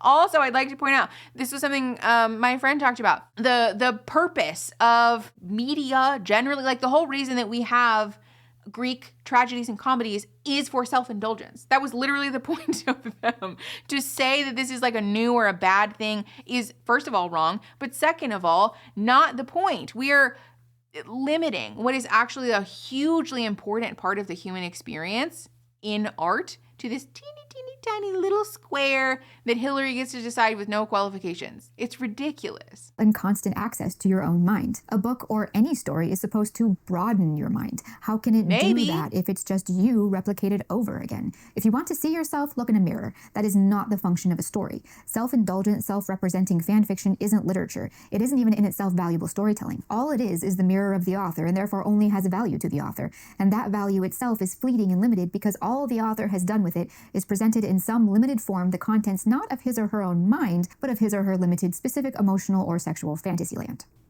Maybe the point of reading something is self-indulgence in this moment, but maybe the point of reading something another time is to be challenged again. But the thing that is especially hilarious to me about this is that we're asserting that if somebody reads a book for the purpose of self-indulgence, or worse, writes a book for the purpose of self-indulgence, that they'll never explore any of the other reasons for doing that. That's not real. That's also the basis of her argument, is that if you do it once, you're going to do it forever. This is very like just say no to drugs, kids. Like, don't get me wrong, don't do drugs. Well, I'm just saying the point of this being that people can make their own informed choices about the way they interact with a particular type of media, either as a producer or a consumer, on a moment-to-moment basis. We are creating an argument or a stance that doesn't exist. No one actually thinks that you should only write one type of story for the rest of your life and that that's the only correct way to do it. And sure, will some people do that? Maybe. Is that inherently wrong or evil? No. Does that just make them maybe kind of a stale writer? Sure. That's not a crime. That's not illegal. We see this now in mainstream media with the epidemic of self-insert characters, whether it's video game makers creating or changing characters to look just like them, or Rebecca Yarros writing a Mary Sue heroine who has the same medical condition she has, or a lesbian author making all of her sapphic heroines the most powerful, brilliant, wisest characters in the story. Of course, you're more than welcome to, as they say, write what you know, but this isn't that. People who indulge in this self-identity in their fiction are doing so partly out of that self-indulgence and that overall inflated sense of self-importance, but it also has to do with the entire attitude towards identity in fanfiction. Not only are writers expected to put self-insert characters in one form or another into their stories, they are also just as often altering existing characters to more closely resemble themselves. As in, for example, lesbian writers who make fanfiction in which the canon straight female characters are in a lesbian relationship, such as Arwen and Eowyn. Of course, if the writer isn't a lesbian, this might not be as well received by the readers. This goes further, too, with really hot-button social issues being inserted into fanfictions, such as HIV. Writing such a story while not actually being HIV positive yourself is something of a fanfiction faux pas. A strange phenomenon of fanfiction is the unwritten, soft rule that you can't write what you aren't. This extends to disabilities, diseases, and various specific sexual orientations and gender identities and so forth. If that isn't you, then writing it dominantly in your story isn't always entirely permissible, which is why people who aren't, say, Black or Hispanic will get in trouble nowadays for writing books with characters who are. Just another example of fanfiction helping to change the rules. How? See, but this is the thing. I'm not a Black person. So why would I try to write a book that centers the experience of a Black person when I don't know what that is? Why do you want to do that? This is the other thing about this whole critique that's very odd to me, which is that you're upset that you, as the dominant socioeconomic ethnic group, don't get to center yourself in every conversation.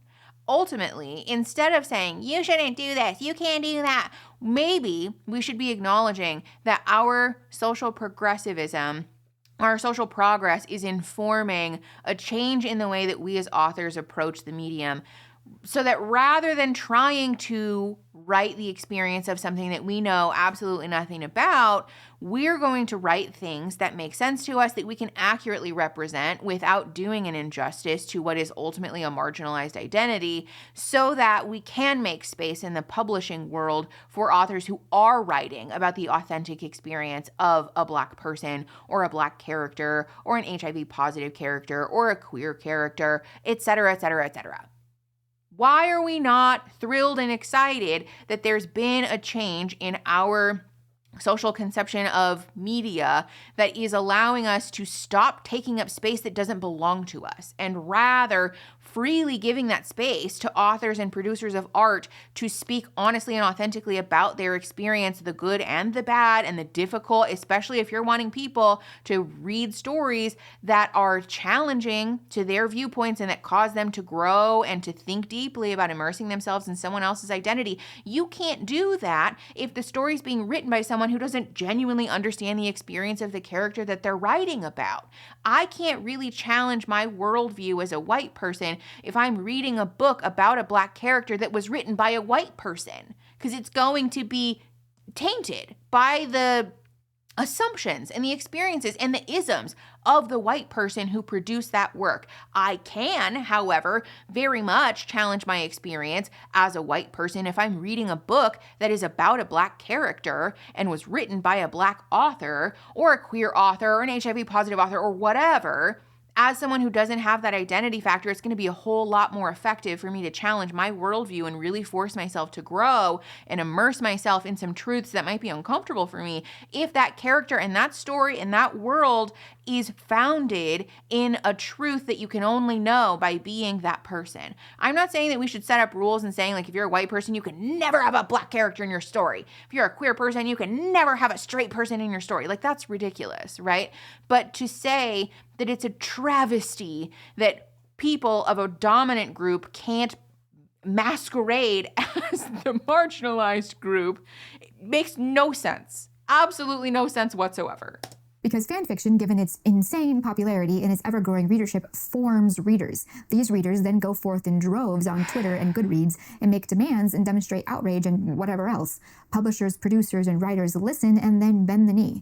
And every single time a writer apologizes or changes a book, the fanfiction-fed mob grows stronger, and the legitimacy of this fanfiction way of thinking about literature and storytelling grows exponentially. See, there it is. This is ultimately somebody who's mad about fanfiction being seen as a legitimate form of writing. It's giving, like, because I wrote a book that was published like the real way, other people's writing is not real or legitimate, which is not true. The truth is that fanfiction writing generally that is popular through means that aren't traditional publishing is, I think, in a lot of ways more powerful because it's much more easily accessible. And so listening to what those folks want and what those folks like and what those folks dislike is a wise choice, especially in a world that is forever tainted by capitalism. You're not going to sell any fucking books if it is completely opposite of what the large, like the dominant buying group says that they want.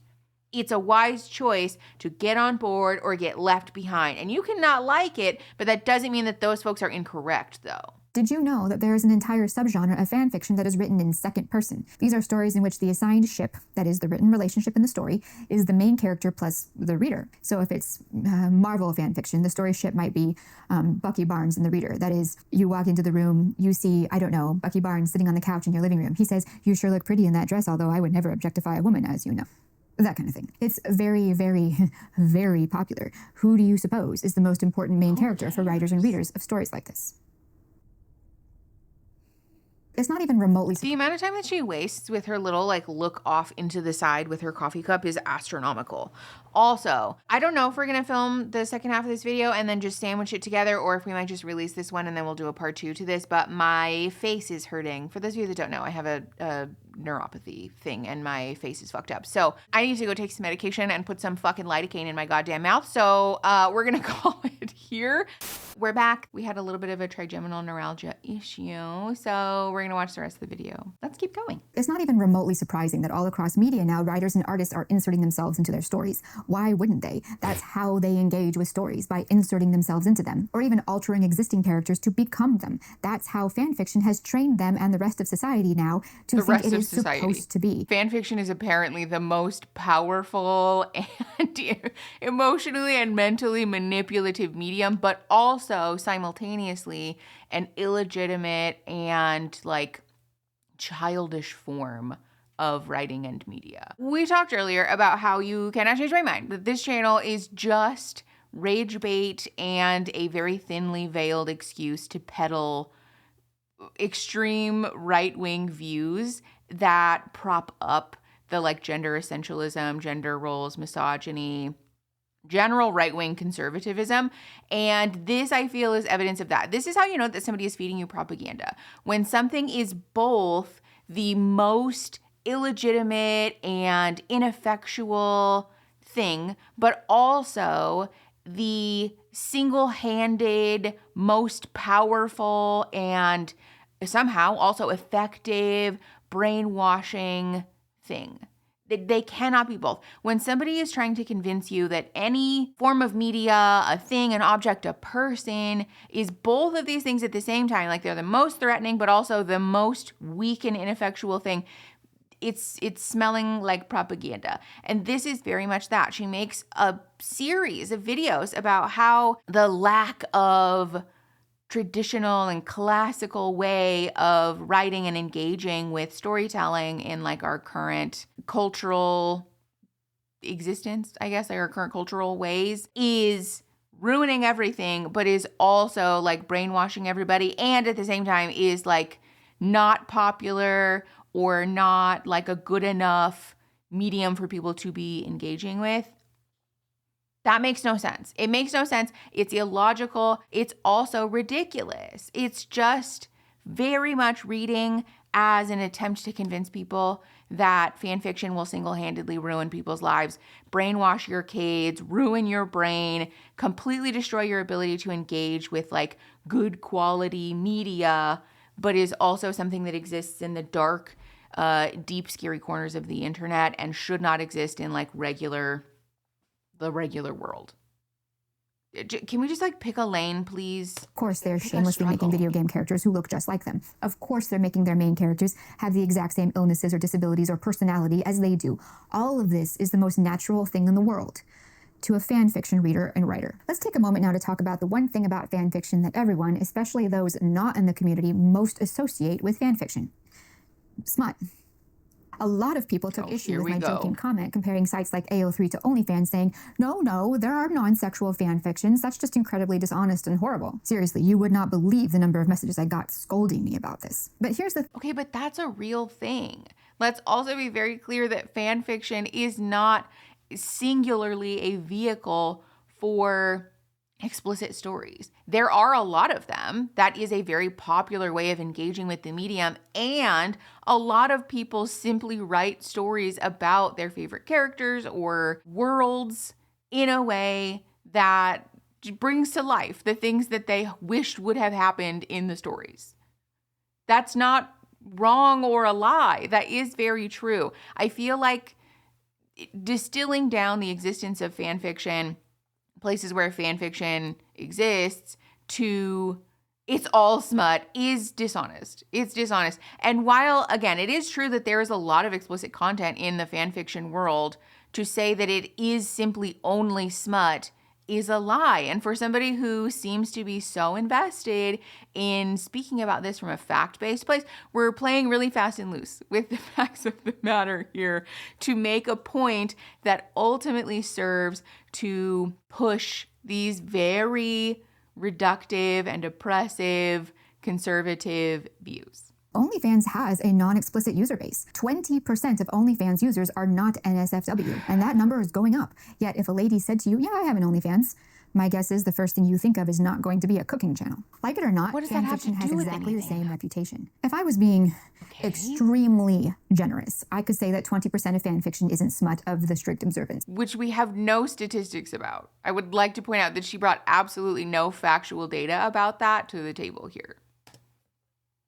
Let's put aside stories with random sex scenes and all that very extreme emotional onanism of hurt, comfort, etc. I would also like to point out that a lot of writers and readers think that as long as the scene doesn't involve, how to put this, the plug going into the socket, then it's not smut. So the characters can do all the other stuff, and there's a solid chance it won't get labeled sexual or explicit. So, okay, let's give them 20% non-sexual content, just like OnlyFans. This is very similar to saying that a movie with a sex scene is, which we all agree is not true. The people who don't agree with that, though, are people who have conservative, right-wing, sometimes religious views that are super cagey and weird about the topic of sex. It's giving save sex for marriage. It's giving guard your heart against infidelity and impurity. This attitude is very reductive, because the point, I want to be very clear here. Again, I think labeling a lot of fan fiction as explicit and sometimes as smut or as like with the specific intent of being pornographic is fair. That does happen. That is a thing. That is like a large portion of the fan fiction world. And the point here is that we can include sexual material in stories without the story being explicitly sexual or only sexual material exclusively. That's the word I was looking for. I have a funny little memory of somebody talking about how the inclusion of sex scenes, or even just the inclusion of nudity in media, made it pornographic. Somebody who has a currently failing career as an independent pickleball artist. These people are so incredibly pearl clutched about the inclusion of sex and nudity and like sexually charged moments, that there's a whole website that they use to guard their hearts against impurity in media. This attitude is very much from the conservative alt-right part of the world, where we talk about sex and nudity and intimacy in a way that, first of all, sensationalizes it to the degree that people then are obsessed with it and make like their whole lives about it and about avoiding it and talking about it and fixating on it, and that it creates such a boogeyman around the topic that people also go on then to develop really problematic relationships with that type of material and with that behavior and act in themselves. This is a view that harms people. This is a view that can create a significant trauma for folks around their own bodies, around the idea of sex, around the idea of intimacy, and can create all types of negative impacts in their lives, both mental health wise and like physically in a medical way.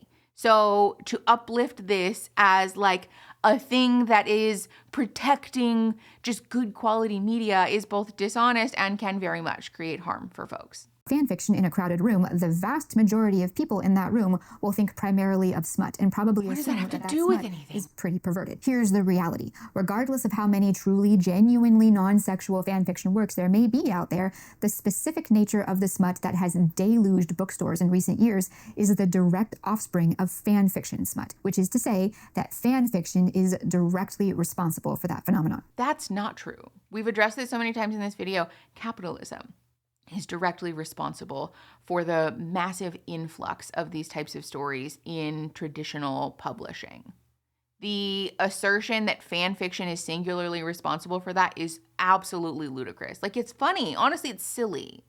Do you remember what I said about Harry Potter, that it was the series that launched 1,000 ships? The reality, at least here in the West, I'm not sure about the East, is that shipping is the core function and draw of writing and reading fanfiction. This was always true. But Harry Potter sent the popularity of shipping in fanfiction to heights never before seen in the West. Everyone had very, very strong opinions about how the maturing young adult characters they had grown up with should pair up. Should Harry be with Hermione or Ginny or Luna or Ron? Should Ron and Hermione really get together? See the way that we're like cringing and making a big deal about Harry being shipped with Ron?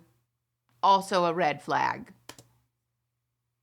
Or should it be Hermione and Harry, or Hermione and Draco, and so on forever? The primary original function of fanfiction in the current age was always shipping, which means that at the very least, fanfiction is intrinsically romantic, but also is often just as intrinsically... No, it doesn't. No, it doesn't. This is also a hallmark of somebody who has a bad argument and knows it, because we're taking one fact, like one little kernel of truth, and then insisting that the only logical conclusion that can be drawn from this one little kernel of truth is this. And so if this is true, then that means this is true. And if that's true, then that means this is true. This is what happens when we have like clinical chronic anxiety. Our brains do this, but with like worst case scenario things. It's good to be aware of, because this is not true, right?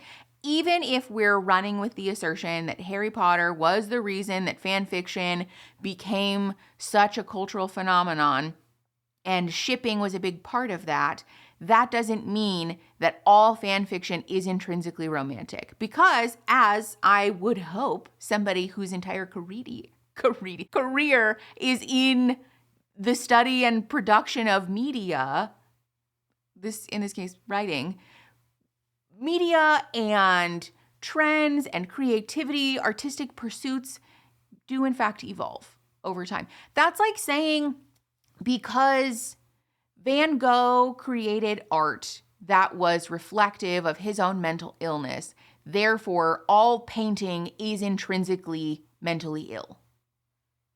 That makes no fucking sense. That's like saying because sculpture was popular, and I think a lot of people like assume or assert that, especially like the very high quality sculpture and the pursuit of it as this like very popular medium had roots in the Renaissance, that therefore all sculpture is intrinsically related to religion.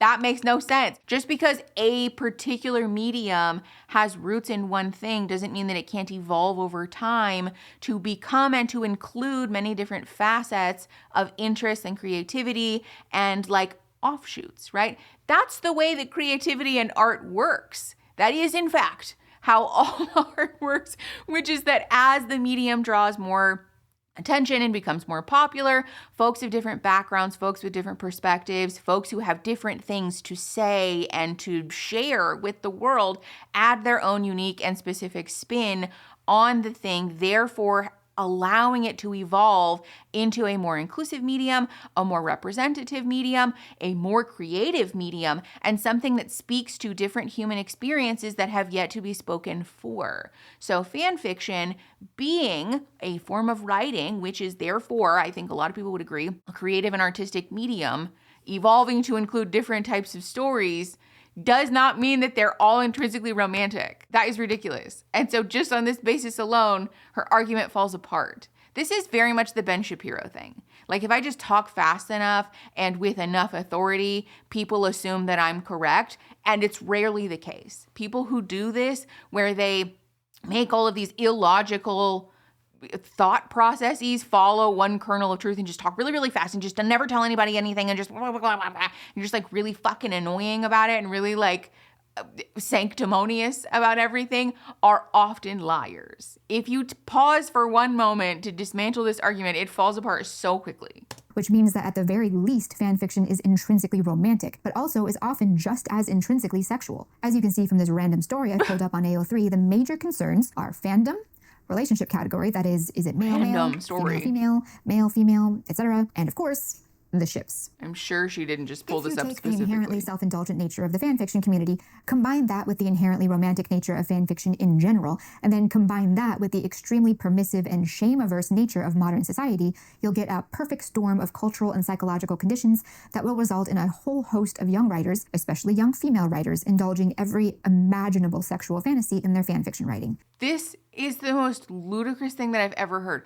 All three of those things, if you combine this with that and this with that and this with that, all three of those things are a farce. We already agreed that none of those things are actually true. So we're combining three falsehoods to create an even larger falsehood that ultimately amounts to this alarmist and unrealistic assertion that society is ruined, particularly society for women, which is reading as misogyny. This is misogynistic. Ranges from simple sex scenes involving canon couples to wildly, wildly disturbing torture and abuse stories that are hundreds of thousands of words long that include themes that are so insanely horrifying and perverted that I literally can't show them to you. Let me put it to you this way. I've done all the dark romantasy, the Haunting Adeline and Dead Inside, and yet I was still somehow shocked and disturbed by what I found on AO3, which stories, by the way, were not obscure works tucked deep in the bowels of the site. These were stories with millions of views.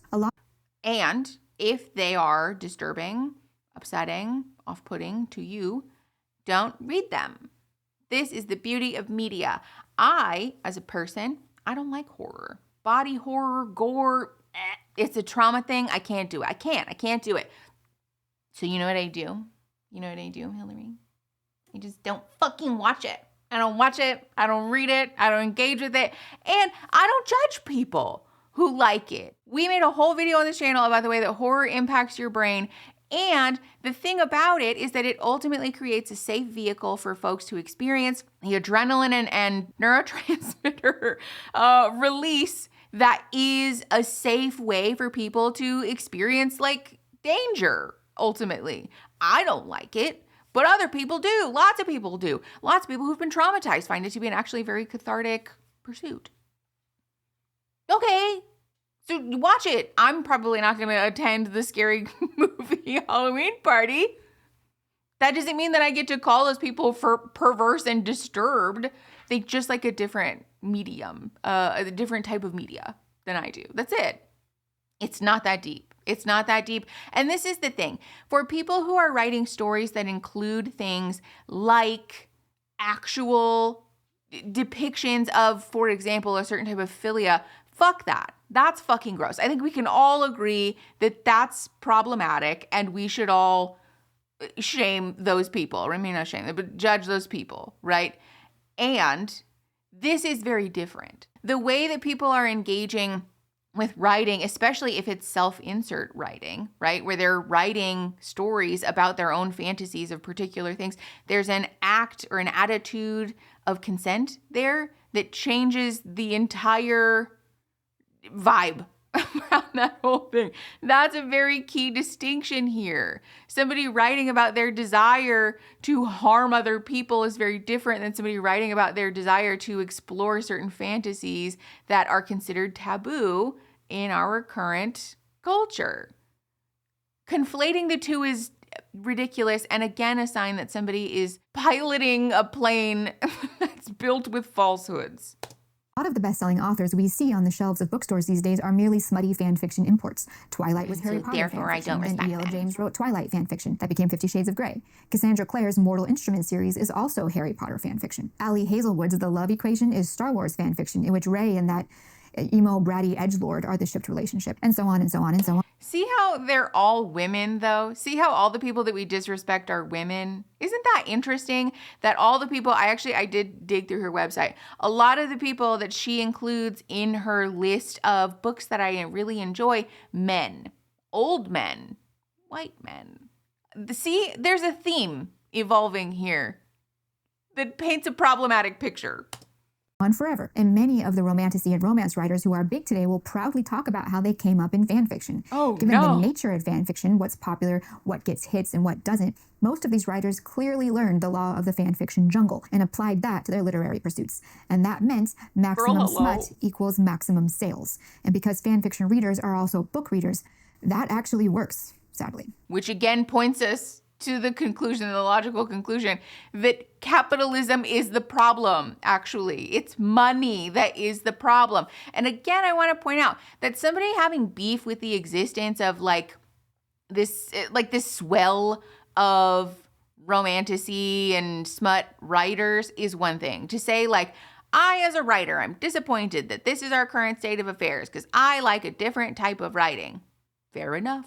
That's your business. I think you're allowed to have your own opinions about that. But to then say, I am, as a writer, am disappointed by the existence of smut and romantasy and blah, blah, blah. And so therefore, our world is falling apart. This is the end of our morality is ridiculous. And honestly, just childish. As somebody who is a writer who should have a pretty good grasp on pulling certain themes and unspoken messages from a thing, I would hope that she would have a grasp on that, but clearly not. But if you want to take the easy road, all you really have to do is pack in a lot of sex. Many commenters and some people who sent me messages regarding my romantasy video a while back told me personal anecdotes of how they tried to write stories that didn't have sex in them and got no hits and no readers. And then one little micro story with an explicit scene was 100 times more popular almost overnight. And as Okay, this is another thing that just pushes my fucking buttons. We've talked about this on the channel before. The take of one person, a couple of people, a bunch of people wrote stories that didn't include sex and they're not popular. And so therefore them not including sex is the problem, is missing a key piece of context here, which is that the internet is a lottery. Let's be very clear about that. Again, we've talked about this on the channel before, that my channel, I was yelling into the void. I was talking to my mom and two of my friends on YouTube. And then quarantine happened, Love is Blind hit it big, and I had just so happened to make a series of videos about Love is Blind because I am, in fact, obsessed with reality TV, and a whole bunch of stuff. We started rolling downhill with this snowball that I didn't know what to do with, and here we are, right? I'm not saying that I'm an idiot or that I've never made any good choices with the channel. I think that I'm comfortable to say that I have made, I think, a couple of good decisions that helped the channel to grow. And the catalyst for the channel hitting it big was a series of things that I had very little control over. It's a lottery. There are so many people on this platform who make amazing content that haven't hit it big because algorithms are just finicky and unpredictable things. The same is true or other corners of the internet and many other types of social media, including AO3, that sometimes people's stories just hit it big. And it's not to diss their writing. I'm not trying to shit on anybody's quality of writing or their stories or anything. I'm sure that those stories are well written also, and that helped. And somebody who has great quality writing not getting popular on AO3 is not an inherent proof that the lack of smut in their writing is what held them back. There's lots of things that could have held them back. Maybe it's just a bad story. Maybe they're not a great writer yet and they're still figuring out how to write stories that are compelling to users. Maybe that story is a work of art, is a triumph for our time, and the AO3 algorithm, the proverbial digital powers that be, just didn't happen to put it in front of the right series of people to give it the traction to get big. Sometimes this just happens. And I think we should, as a culture, really acknowledge that, especially people who have like big platforms, sometimes those people just got dumb fucking lucky. And sure, maybe they made a series of good choices that helped to propel the growth of their channel after they got dumb lucky.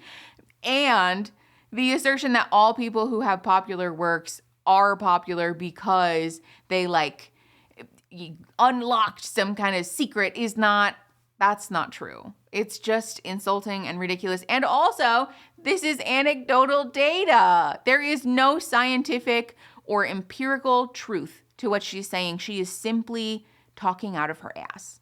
We already discussed in that video, once you start to feed that hunger, it grows. On the screen right now. It's not a she makes an interest in sex sound like a clinical addiction to substances, which is not true. A fair few of the people who struggle with compulsive behaviors related to sex often can trace that back to these very oppressive and sensationalist ideals that often come from religion about sex, nudity, intimacy, etc.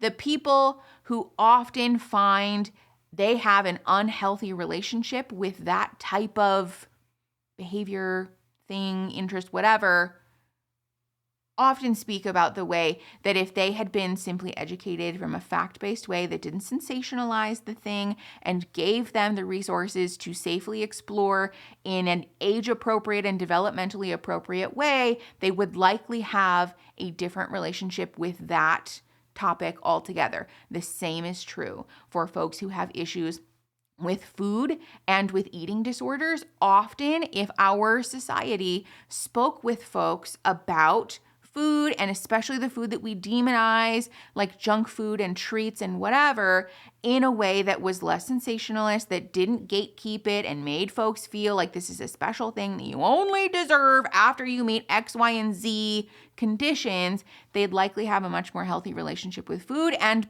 by proxy then, a much more healthy relationship with their bodies, with their weight, with their image, and also with exercise. To speak about things in this way provokes a process in people's brains that can lead to really problematic behaviors related to these things. It's not a simple or hard to understand principle. It's actually quite simple. Or it's not a difficult principle to understand. I don't think I said that backwards, but you get it. Because I try to take research very seriously, I've tried to read a few less extreme of these stories. Stories I thought probably weren't going to be all that bad. You know, after what I read when I did my research for the romantasy video. Yeah, I'm sure. Let's just say my recovery is ongoing. If you ever want to lose all hope in the future of humanity and the literary world, go to the AO3 tag, dead dove do not eat. Actually, no, don't do that. I did that and it didn't take very long to start feeling nauseous and incredibly disturbed and depressed. Sometime later, I happened to see a thread. I'll be honest. I don't even know what that is. I don't know that I care to find out, but I again want to point out that somebody who is intentionally looking for the most disturbing and perverse corners of a website as proof that all fan fiction is perverse and disturbing is coming at this from a very biased perspective and is also presenting this information in a way that is intended to persuade you to view it a particular way without giving you a fair shot at forming your own opinion first. This is what propaganda looks like. On one of the AO3 forums complaining about members of the fan fiction community who found that particular tag's contents too disturbing. If you don't like it, don't read it, they said. And also, golly, it's like we can't have anything bad happen to our characters. Sure, yes, if you don't like it, don't read it. But it's hard to see the things that are in there and not become incredibly concerned about the people writing and reading those stories. It's one thing to have bad things happen to your characters. No one's complaining about that. It's a whole separate issue if you're writing stories that are intended for sexual gratification that features so much inhumane brutality that the CIA is probably up on those tags taking note. I also want to point out that earlier in this video, we talked about what a tragedy it is that self-insert writers never allow bad things to happen to their characters, or particularly to the characters that they project themselves onto. Now, we're saying that these writers are including such disturbing and perverse acts of brutality and violence that we can't stomach reading the thing. Again, which is it? Is fan fiction a vehicle for self-insert that's all Pollyanna, good, happy, fun times and can never include bad things like racism, what a tragedy, but is also always so perverse and disturbing and disgusting that it includes acts of brutality and horror that no one should ever read lest you lose your lunch? Again, pick a struggle. We started on all the underage content. Seriously, you will have to drink heavily if you even start to look around on AO3. And also then you see the number of hits those things get and you start to have thoughts like, how hard would it be to just delete the entire internet? Can we also just address the fact that something having a large number of hits doesn't mean that all of those people read it, nor does it mean that all of those people liked it. It just simply means that it's being viewed. That's it. That doesn't mean that somebody read it from start to finish. That doesn't mean that those people read it with a hunger that they couldn't stop reading it. That is a very, very vanity metric to be using to evaluate the popularity of something. The perversion factor, as with adult content across the board, intensifies over time. We've already talked about this a lot in my video on smut, but the same applies. However, because sites like AO3 are built on absolute permissiveness, as I'm sure you can imagine, it's about 1,000 times worse. As bad as some published dark romance books truly are, they are as tame as Mary Poppins compared to what you can effortlessly find on AO3. And all of this increasingly weird and increasingly perverted stuff is all filtering through to the mainstream. All these weird monster and animal smut books like Morning Glory Milking Farm, those trends started in fan fiction. And because, as we can...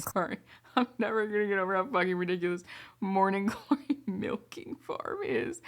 Also, I would just like to point out that you could do the same thing that she's doing with AO3 with like almost any social media website, particularly the ones that aren't like heavily moderated. Reddit comes to mind. To say, this would be like saying, because like back in the day, I don't know if you guys ever saw or if you remember the fat people hate subreddit that was an absolute fucking just disgusting, degenerate corner of the fucking internet where people who very much needed to do some inner work came together to speak about your hatred and sometimes desire for violence against fat folks. It did end up getting deleted off of Reddit, God bless. But that's like saying because that existed on Reddit that all of Reddit is degenerates, which like, and there are quite a few communities on Reddit that aren't necessarily bad. There's also a fair few people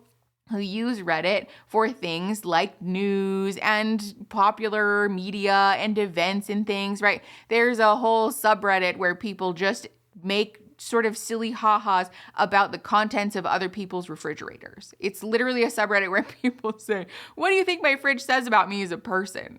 That's it. Right? So like, let's be very clear that you could do this with almost any corner of the internet.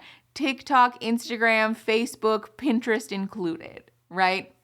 This attitude is again sensationalist and ill-informed at best and openly, like exaggeratedly an attempt at misinformation or disinformation, rather, at worst. Clearly see from the aforementioned literary masterpiece, fan fiction now feeds popular literary culture. It will only be a matter of time before the most disturbing thing I saw in Dead Dove Do Not Eat is sitting happily on the shelf at your local bookstore. That's not true. Smut. That's not true. To say that the most disturbing and disgusting thing that you found on AO3 is definitely headed for the bookshelves at Barnes & Noble is not true. And she knows that that's not true. Publishers would never publish things like that. Fan fiction is a world with literally no rules. Sure, yes, you are still expected to provide content warnings, and people will prefer more popular ships and so forth like that. But in truth, there are no rules. This is deliberately and explicitly stated by AO3. Nothing is forbidden. Smut with It doesn't say that. It says maximum inclusiveness. That is not the same. These are the people who say that if you validate people's gender identity, that kids are going to start shitting in litter boxes, which is not true, right? We know that that's not true. But it's such an alarmist fixation with maintaining the status quo. The status quo is often, though, not inclusive of people of color, of the LGBTQ community, of marginalized identities, of like a desire for justice and reparations for the marginalized people who have been harmed and traumatized at the hands of the majority group. This is very much giving, I don't like that people won't let me shit on marginalized people anymore. I think that equality feels like oppression because I'm used to getting to do whatever the fuck I want and nobody being able to tell me that I can't do that anymore. underage characters, perfectly fine. Smut that would make the Marquis de Sade super jealous that he didn't think of it first? Why not? You want to write incredibly perverted stories about real people transforming into minors and having lots of sex? Totally, yeah. If you want to be only mildly disturbed, have a glance at how many fan fiction stories there are about real people. If you look at the numbers, currently on AO3, there are more fan fictions about real people than there are about Harry Potter. But I thought Harry Potter was the center of the fan fiction universe. Which is it, girl? And did that about a real woman, it would get him fired from his job, shunned by his family, and would probably be sufficient grounds for a restraining order, depending on the laws of the state in which it happened. No, sure. And like real people fan fiction, is it a little bit, in my opinion? Yeah. I also want to point out, though, that not all of those stories are sexual in nature. There's plenty of real people fan fiction that are silly ha-has. Rhett and Link read some of it on Good Mythical Morning, I believe. They're silly ha-ha funny stories sometimes. There, I think, is a whole world of like boundary nightmare that happens there. That is a whole nuanced conversation that I don't think we have the time to get into today. But I also just again want to point out the fact that we're presenting this as though all of these stories are inherently sexual when that's not the case. Absolutely be included in the court documents as People's Exhibit A in the stalking case against him. But when a woman does it, apparently it's empowering and creative. I don't know, Your Honor. Sounds like fanfic brain rot to me. See how also we're positioning the existence of fanfiction as an exclusively female pursuit, as though all fanfiction writers are women, which is not true at all, and is also, in my opinion, pretty non-inclusive of people of varying gender identities as well. Talk about related to the smut apocalypse is a topic that never seems to get any less strange to me, and that is BL. BL is short for boys love. It's gay romance, almost always gay smut, between two male characters, which has a disproportionately large female audience. Of course, BL is a little different from any other run-of-the-mill gay storyline. This particular hyper-specific subgenre got its start in Japan, Inks Japan. Its earliest form was, surprise, surprise, fanfiction. Specifically, fanfiction written by straight women featuring two young men, usually exceptionally beautiful young men, not so much masculine as somewhat androgynously beautiful. If you've ever wondered why so many romantasy writers refer to their male leads as beautiful men, one of these beautiful men is the, how should we put this, submissive half of the relationship, while the other retains a more traditionally dominant. So like a top and a bottom? You don't even want to use the right words? Masculine role in the relationship, if you get what I'm saying. Needless to say, this. None of that has to do with. Sometimes, sure. Does it have to do with masculinity? Yeah. But top and bottom are not words that inherently speak to the masculinity of one person or another.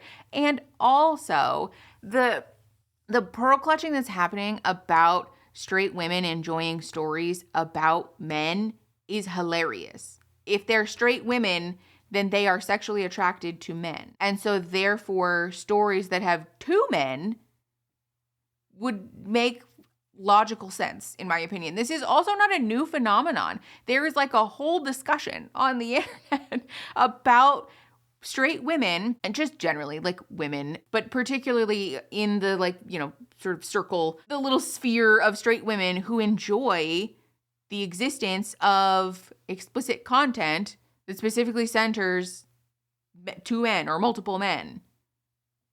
And there are lots of questions also about like, am I weird for liking this? No. I think first of all, it makes logical sense. If there are people that you're sexually attracted to and there's just more of them in a particular explicit medium, then like, duh, that makes sense. But also this is, I think, a great opportunity for us to pause and talk about the expansive nature of sexuality, right?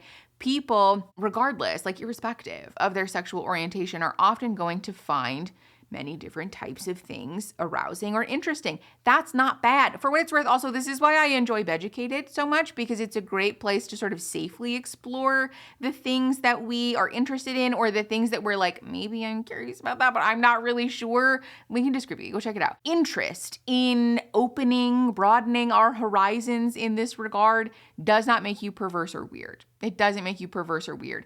Is it shitty and weird and gross and something that very much needs to be addressed clinically if you have a desire to be sexual with minors? Yes. That's probably something that is definitely something that you need to speak to a clinician about, because there is a safety issue there that is not okay.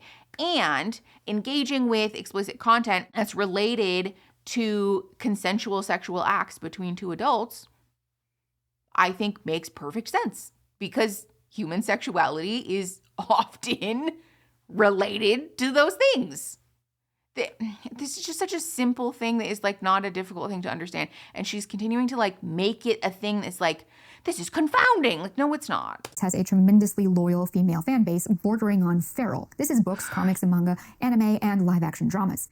BL as a genre sees its popularity fed by fanfiction, particularly gay shipping fanfiction, which in turn feeds the popularity of BL. This is a constant loop that has led to an explosion of popularity in the East and the West. While Japanese live-action BL hasn't really grown all that much, Thai BL has absolutely exploded in recent years. And in Eastern and especially Western viewership, the main audience for BL is, as I said, overwhelmingly female. I was made aware of the existence of this subgenre when I first started to develop an interest in Eastern media as opposed to modern Western media. And when it comes to Western popularity, BL is the subgenre of Eastern media, books, manga, dramas, etc., that is enormously popular with women. Most Western women I've come across who watch Eastern media include a huge amount of BL in the rotation. With, it seems, the majority of female fans, that's the popular Eastern media here in the West. I'd also like to point out that from Hillary's perspective, right, to use binary terms, the existence or the phenomenon of women enjoying romantic and sexual scenes, media, whatever, that centers non-masculine men is particularly threatening to the conservative, religious, alt-right culture, because they center a very reductive view of masculinity, right? One that often includes violence,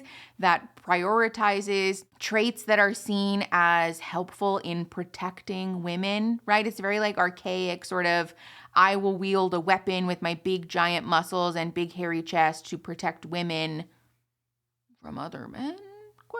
And so the existence of women enjoying this type of media is a problem. It centers, or it decenters the necessity, the popularity, the interest that these men have in upholding that view, right? It also tells us something, I think, about the way that a lot of people fundamentally misunderstand what the female gaze is. We don't even have time to have a conversation about the female gaze and whether it exists or not. What we know as like popular media in terms of like men that are attractive and the hottest man in the world and all of that stuff, that's male gaze stuff, right? That's the things that men aspire to be, that they assume that women are attracted to. And the truth is that the female gaze is probably a lot closer to like Mr. Darcy stretching his hand all out and being all crazy after he touched Elizabeth's hand without a glove on. That is the antithesis to all things that conservatism assumes that masculinity is and assumes that women want from men.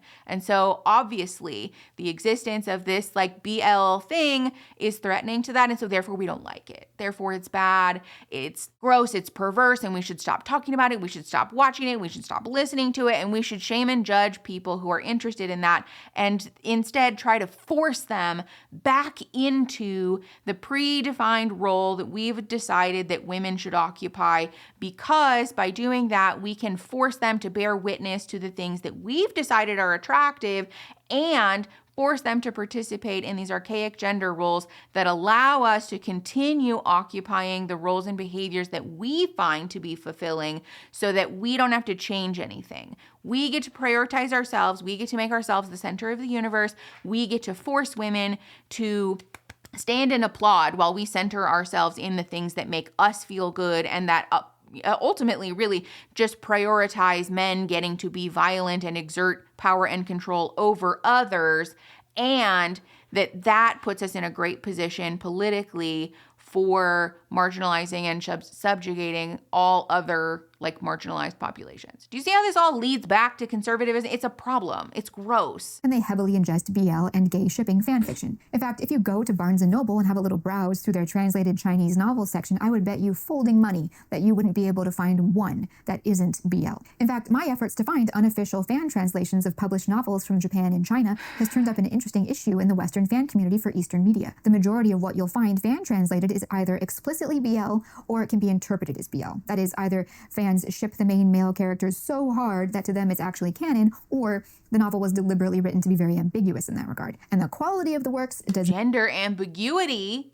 the horror. I also want to point out that a Western white woman misunderstanding the cultural norms in Japanese, Chinese, Korean, Eastern, Asian culture is a tale as old as time. I'm not particularly well versed in what is considered to be like popular or like culturally accepted gender roles or relationship norms or what have you. And I would venture a guess it's probably at least a little bit different than the way that the United States approaches it. And so just lacking an understanding of that doesn't mean that you're allowed then, or you should stand and point with disgust and horror and say, this is bad, this is bad. Maybe you just don't understand it. Or maybe you're just racist. Maybe you're just racist and you dislike and hate people that aren't races that are white, really.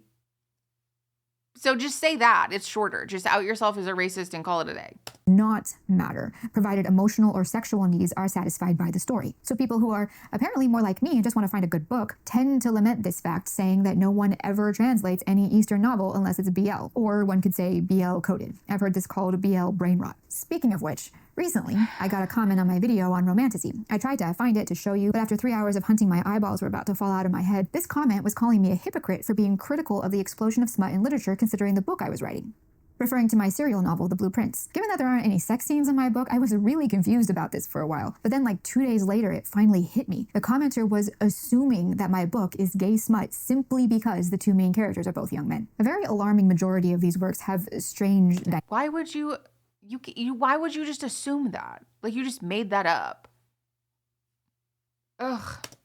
Dynamics. The more dominant masculine character tends to be older or at least larger, often much older or much larger, and also tends to lack any sense of consent or boundaries. The more submissive character is often younger, or in the comics and shows, he at least appears younger and less experienced. And sometimes the age issue and the lack of consent and boundaries, that's a problem. And I think we can make a very concise criticism of those things specifically rather than demonizing the existence of smut and sexual scenes in writing. Like that's a very easy thing to do, but we're not doing that though. So this doesn't even start entirely gay. Not always, but often. Even if there isn't such a dynamic, as in the enormously popular Thai BL, Kin Porsche, the relationship often begins with sexual violence. In the case of Kin Porsche, the series and the novel, one male lead literally sexually assaulted the other while he was drugged, which led to his, I guess, gay awakening or something. I don't know. I don't really go here. Just as gay shipping fan fiction created BL in the first place and saw publishers create it as its own genre marketed specifically to women, the spread and growth of BL has caused fan fiction hunger to grow, especially for the shipping of canon straight male characters, which in turn feeds the popularity of BL, and so on in an endless loop. The BL fandom tends to bring about the most intense, mentally ill, fanatical behavior from fans. Women have stalked their favorite BL actors, which suggests very overtly, if I'm being honest, that the infatuation is sexual in nature. This is like saying because people stalk movie stars that movies are bad. That makes no sense. Is stalking a problem? Yes, obviously. Are there particular fandoms that have greater issues with stalking? Sure. I can't think of one off the top of my head, but I'm sure that that's true. Does that mean that the existence of those fandoms or type of media should be eradicated? No. I think this is also a moment where we're centering in on the wrong thing, which is that we dislike the type of media, and so therefore if people who are stalkers, people who lack an understanding of consent and boundaries, therefore we should eradicate it. Like, no, instead, we should have a conversation about the cultural phenomenon that seems to be particularly pervasive, where we dehumanize people who are actors, artists, famous, whatever, and normalize treating those people like objects, right? This is, I think, to some degree, for what it's worth, related to our cultural fixation with people lacking boundaries, and uplifting and praising people who don't rock the boat and who never create a problem by saying no to things, especially women, femmes, people who are affected by misogyny. We praise those people for their lack of boundaries by calling them easy to work with, and that they're nice and they're kind and they're so sweet and they're so loving. And really what we're saying is that they're like easy to push around, and that that's a thing that we praise and say is a good thing, which is a cultural problem. It's a misogyny problem. It's a thing that, especially here in the United States, we seem to lack a cultural acceptance of people putting their foot down and saying no to things. And that's something that we should address. That's something that we very much need to talk about. And yet, we're not talking about that. This is, again, like we're zeroing in on the wrong thing. Often the case with women, sexual infatuation very, very often must include a strong emotional element, which is why the story doesn't even need to be sexually. The dynamic between the two characters was changed to a friendship instead of a romance, and the change did make the story significantly less self-indulgent and allowed it to focus on the rest of the plot, which is a lot more interesting than what may or may not have been happening between these two dudes and that sword in the bedroom. However, fans of the original novel... I'm not familiar with any of these books or really this genre generally, so sure, fair enough. I think there is definitely a conversation to be had about an issue with underage characters and the lack of consent and boundaries specifically. But again, I think it's possible to have that conversation without also lumping in the existence of gay media, because it's very much reading as like, see, those gays hate consent. Those gays are pedophiles. And that's not the case. This is a judgment as old as time that if we normalize the existence of queer people, that they will come after our kids. And that's not true. That's not true. But fanfiction is a hugely permissive community that rewards perversion disproportionately. It's not even remotely surprising that these things and these tastes grow and grow there. Now, this whole thing with China blocking AO3 has a million tendrils, and some of them are from the totalitarian absolute state control Communist Party side of things. Yeah, and that's not great. And I have more... Just not addressing the fact that that's a huge problem, the censorship of media in a totalitarian government. We're just not gonna just... No, yeah, sure. Anyways, though, what about the gays? Like, girl, it's just so transparently ignorant and hateful. This is the other thing that is so funny, is that our talking points in this conservative Republican arena are so easily flipped on their head to suit the argument that we're making at the time, right? We hate China and we hate totalitarian governments and freedom, eagle screech. But when a totalitarian government bans media that we don't like, well, it's hard to be mad about that. Hello? What the fuck, dude? But some of the Chinese outrage came more from the traditional healthy Chinese culture side of things that thought it was pretty messed up that children were being permitted ready access to wildly graphically explicit material about underage characters who were sometimes even real people.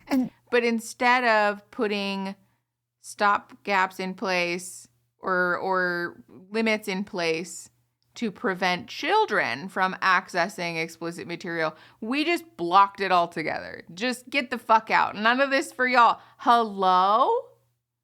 See how we're just not addressing that? I don't think any sane person would disagree with such a sentiment. What to do about it is an entirely different matter. To start with, it would sure help if parents paid closer attention to what their children were doing online. Yes. But that's a topic for another video. But also something we I can could see just a lot as I explore the world of fanfiction was that whenever issues place. like this arose, that is... Like, for example, it's not a perfect system, but how YouTube prevents people who are not 18 or older from accessing content that's been flagged as inappropriate for children. Obviously, YouTube has its own problems. As an example for the one very specific thing, it is entirely possible to prevent people, or make a good faith effort anyways, at preventing people who are children from accessing explicit content. And the jump to, we're banning this entire website, seems a little extreme, in my opinion, and seems a lot more like government censorship of ideals that criticize the government and don't prioritize the government party line, like, for example, what's happening in America with TikTok. So... the worryingly large and growing amount of underage material on fanfiction sites like AO3, it was always met with widespread condemnation. That is, whenever anyone tried to say something along the lines of, hey, so maybe we should do something about all the insane underage material on this site, people would condemn that person with so much vitriol and violence, screaming about censorship and oppression and fascism and all the rest of it. To all the fanfiction apologists out there, this is a huge, huge PR problem for you. If the majority of your community would die on this of all hills, maybe it's time to take stock of what your community is, what it feeds, and what grows there. And sure, right? Is that an issue? Yeah. I think if there are a large number of people who are taking up arms to protect the existence of content that depicts underage children in varying inappropriate circumstances, that sucks. That's fucking gross. We should address that. We should do something about that. And that is not an understandable or appropriate basis then to say that all fan fiction is perverse, disgusting, disturbed, and needs to be erased from existence. That's, again, such a jump instead of addressing what is actually like a realistic solution. We're just like just straight to eradication. Like, girl. Excited to see all the people bellying up to my comment section to drop some variation on fiction does not equal reality. Let me say it again. I don't really care. The fact that the fanfiction community has, since its inception, taken it upon themselves to defend to the death this kind of writing is really worrying. And one can't help but wonder if this constant indulgence in these BLs and underage fanfictions with increasingly disturbing consent issues and age gaps and the underage factor is perhaps a contributing factor in the apparent uptick in sexual crimes against young teenage boys being committed by adult women. The numbers for these crimes... See how it's all women that we positioned, though? Like, we just don't want to talk about the way that men are targeting minors. See how also what she did was show these screenshots of people's mugshots that were all women who were victimizing young men. This is such a very obvious centering of the misogyny and the judgment and the shame here, the shaming that we're trying to do, depicting all women who read explicit content as predators, but maybe just predators who haven't acted on it yet, which is not true. This is, again, the thing where if we normalize LGBTQ people, if we normalize the existence of sex, if we normalize people being sexual, that will lead to predatory behavior. And that's not true. Also, can we just talk about the existence of the droves of predators that conservative culture hides and protects? We don't want to address that. We're not at all disturbed by the fact that conservative and religious communities shield predators from being punished and exposed and brought to justice. No problem with that, though. If indulging the emotional and sexual needs on the page is permissible, then eventually the idea will enter the reader's mind that it must also be desirable in some form or other in real life. One 38-year-old woman who attempted to sleep with a group of young teenage boys in a hotel while her husband was in their own room told the boys that they should be excited to be sleeping with an older woman. Sorry, Your Honor, that sounds like fan fiction brain rot to me. BL or not. What does that have to do with fan fiction, though? She literally just did the thing that I said she was going to do. People can argue all day long that, oh, it's just fiction. Oh, we know it's just a story. We're not delusional. But if the whole function of fan fiction is to satisfy the need for self-representation and to see the self in the work, then that must radiate outward. If the self that you see and are satisfied by in the work of fiction brings you intense pleasure, then you will eventually feel the desire to embody that fantasy in reality, whether it's seeking a... Sure. Do some people maybe give themselves a green light to explore these fantasies that they have found via fan fiction and therefore become predators? The odds are not zero, so I'm sure that does happen. And ultimately, what we see from a mental health perspective is that folks who become predators or engage in predatory behavior towards children or just victimize folks via a lack of boundaries and appropriate and consensual behavior are folks who have struggled with that mental illness or issues or trauma or whatever internally before their engagement with that type of media. It's generally speaking the opposite way around than what she is positioning or positing. The take of like fan fiction creates predators is a wild one and also an inaccurate one. There are lots of people who engage with fictional material and content that depicts or shows their fantasies that don't ever act on that. And I'm not talking about an interest in minors, to be clear, but I'm talking about like somebody enjoying reading about poop in a sexual content or a sexual experience or whatever that will likely never explore that in real life. That's the reason that it's a fantasy. Lots of folks enjoy reading about, watching, hearing stories that explore those fantasies that don't have any interest in acting on them, right? And so, sure, there's crossover. Sometimes people read about it and do want to act on it. But again, I just want to point out that people who are predators are just predators and might engage with content that depicts predation. That doesn't mean that the content is going to encourage people to become predators, especially folks who are just watching or reading fan fiction stories about Harry Potter or about fucking, I don't know, A Court of Thorns and Roses. I think that's what it's called. That type of content is not a fucking escalator, a slippery slide to becoming, I don't even know if we can say that word, but that's not a real or well-supported enough phenomenon in the research for us to be demonizing the existence of all fan fiction. Some people just want to read about a movie character being freaky. That's it. Girlfriend or boyfriend who abuses you or becoming abusive yourself. On a long enough timeline, it always happens. It's worth remembering that studies have found that what we read tends to inform our opinions, our attitudes, and our behavior, especially in young people. So if a is to satisfy the need for self-representation and to see the self in the work, then that must radiate outward. If the self that you see and are satisfied by in the work of fiction brings you intense pleasure, then you will eventually feel the desire to embody that fantasy in reality, whether it's seeking a girlfriend or boyfriend who abuses you or becoming abusive yourself. That's wildly inaccurate. This is a wild assertion to make with no empirical data, with absolutely bupkis to support your fucking argument. And also, again, I want to remind you that this woman has zero fucking credentials to speak on the way that your brain will evolve depending on your exposure to particular media. That's not real. That's not a thing. This is giving like kids who watch violent video games will become mass pew-pewers. That's, hello? People who struggle with inappropriate boundaries, people who are, whatever. I've already said, you get it. This is a ridiculous and a wild take to make.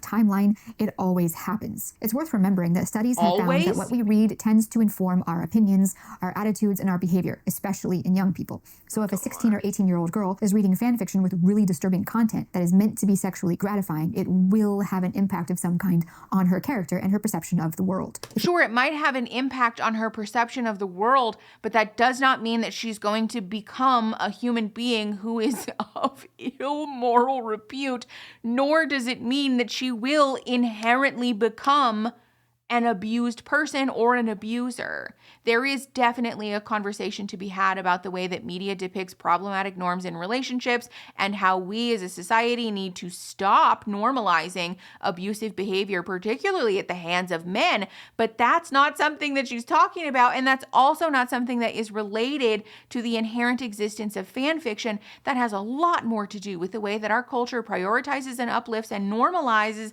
violence at the hands of men, because misogyny is a baked-in part of the way that we create and view and consume media. The existence of abusive relationships in popular media is not at all related. I'm sure maybe some of it is, but I would argue that by and large, it's not related to the existence or the popularity of fan fiction, but rather has a lot more to do with the way that our society seeks to depict women being victimized and brutalized because we hate women, and especially women of color, Black women, women who have identities that intersect with other marginalized identities, because our world and our society, and especially our media, is soaked in white supremacy and misogyny. But we're not talking about that. We're talking about how fan fiction is going to inherently make people have poor character.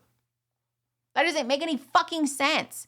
There is definitely a world where we need to address the problematic norms that exist in our media, and to say that that is 100% related to fan fiction is not true. I would argue that the bleeding of misogyny into the world of fan fiction is a byproduct of the normalization that we've done culturally and societally rather than the other way around. Fan fiction might include problematic norms and abusive relationships and depictions of problematic and violent and harmful things because it's leaching from the other way. It's not. The way that we're positioning this is actually the opposite of the way that it's likely happening. On AO3 alone, the number of fanfiction stories that feature underage pairings is over 360,000. These stories have hundreds of thousands of hits. The top one has over 4 million. And bear in mind that this is only works for which the writer has chosen to tag. Many writers choose not to and simply have content warnings, which can't be searched. There were many instances when I used the tagging system to exclude underage pairing and still got ships like Hermione Granger and Sirius Black or Severus Snape, or Petunia and Vernon Dursley, and Harry Potter. Honestly, just so much Harry Potter. At a certain point, you have to wonder what feeds that interest and what feeds that creation. The fact, as I said before, is that a huge percentage of newer popular writers, and pretty much any writer currently working to break into the industry, came up in fanfiction. That was their literary nursery. We now live in a world where the popular best-selling novelists did not come up reading great literature and studying history and philosophy and whatever else caught their interest. We live in a world where all the popular storytellers came up on a steady diet of fanfiction, and so why is that, though? Like, first of all, we've already addressed that capitalism is the reason that popular fanfiction writers are getting their big break and therefore publishing novels in like the traditional sense. It's because of money. But I also want to talk about the way that public schooling and our access to information and classical writers and all of those things is more limited now than it ever has been. This is not because fanfiction became a corporeal entity and stole the money out of the banks of public schools. This is because our government and our Western society decenters the importance of educating young people. This is because the way that we structure school funds in this country is related to property taxes, which is a byproduct and a like late stage echo of the way that redlining was intended to marginalize people in this country without explicitly marginalizing these people, like explicitly saying like we're doing this on purpose. It was a covert way of marginalizing and basically setting people up for failure. The school to prison pipeline is a very real thing that impacts the quality of people's education. And I'd also like to point out that our access to third spaces and education outside of school is pretty fucking minimal at this point. Our third spaces and our ability to engage with classical literature and to challenge our own thoughts and opinions and to be pushed to expand our worldviews is continuing rapidly disappearing.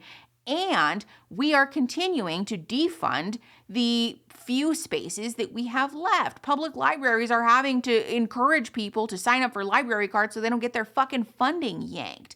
The way that our society functions is very much intended to train young people to be as minimally educated as possible, and also to instill an attitude that what matters most is your work ethic and your ability to be a good worker so that you can feed yourself and your family and nothing more. We have so effectively marginalized and distanced people from their ability to do for themselves that they are no longer able to engage in creative pursuits and educational pursuits that don't directly relate to their ability to feed themselves and their families. I also want to point out that at this point in our late stage capitalist fucking nightmare, our access to fucking free time to engage in creative pursuits and educational pursuits is the lowest that it has been in generations, mostly because the boomers climbed up the ladder and then kicked it down on their fucking way, and also because our government is actively disenfranchising people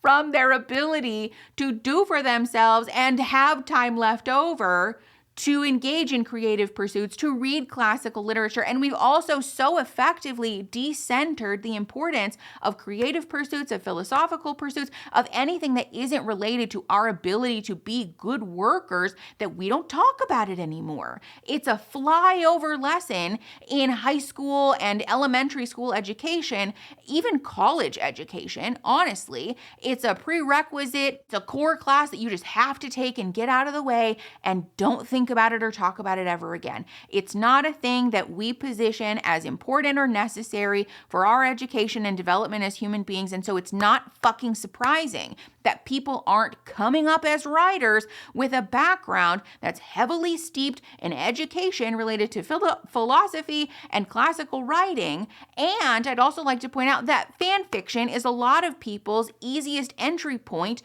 to the hobby and pursuit of writing. Because it's free, because it's available for free on the fucking internet. Do you have any concept of how fucking difficult it is for people to foster an interest and a desire to be classically trained writers without being independently wealthy and without having a safety net to fall back on should their ability to provide for themselves fall out from underneath them because they're pursuing these interests in their own free time? Apparently not, or we're just willfully ignorant of that fact. But to position this as like fan fiction is stealing people's attention, and so therefore they're not educating themselves properly. Never mind that classical literature and philosophy mostly just centers the fucking existence of white men and their fragile egos and feelings and the stories that they want to tell about themselves, decentering the existence of all other people. Even if that media was inclusive in the first place, a lot of people don't have access to it. They've been told that it's not important. They don't have the free time to peruse that type of media, and even if they did, a lot of people lack the education and the core skills that they were supposed to get in public school to allow them to engage with that media in a way that they actually discern some of the greater, deeper symbolic meanings of that, because especially for younger folks, their education was interrupted by a pandemic that fucked their ability to engage with school in a healthy way, in a creative and curious way, and rather prioritizes just fucking pressing the button to get the right grade on the quiz so that you can fucking move on. There are about a bajillion factors that influence why fan fiction is often people's entrance into the writing and publishing world that don't have any fucking thing to do with the decline of our moral existence, our morals and morality in culture, and we're not talking about those. Why are we not talking about those? That's my question. Why are we instead hosting this conversation from the perspective that fan fiction is the root of all evil, when really a lot of it has to do actually with the existence of capitalism and conservatism and hatred, white supremacy, marginalization? Like, use your brain. I beg of you, use your brain. Critical literacy. Exhausting. There are literary communities where the, AO3 subreddit and Tumblr and LiveJournal and Wattpad and all those fan forums that predated AO3. And within that insular echo chamber bubble, the only thing that mattered was the fan fiction community sensibilities. Quality of storytelling, as you and I and everyone with a modicum of literary sense understand it, is not even remotely relevant. Does the work evoke the right emotions? Does it comfort the reader in the right way? Does it tickle the edges of the most popular tastes and excitabilities, emotional or otherwise? Does it respect the abundance of rules and regulations that are part and parcel with fan fiction, such as...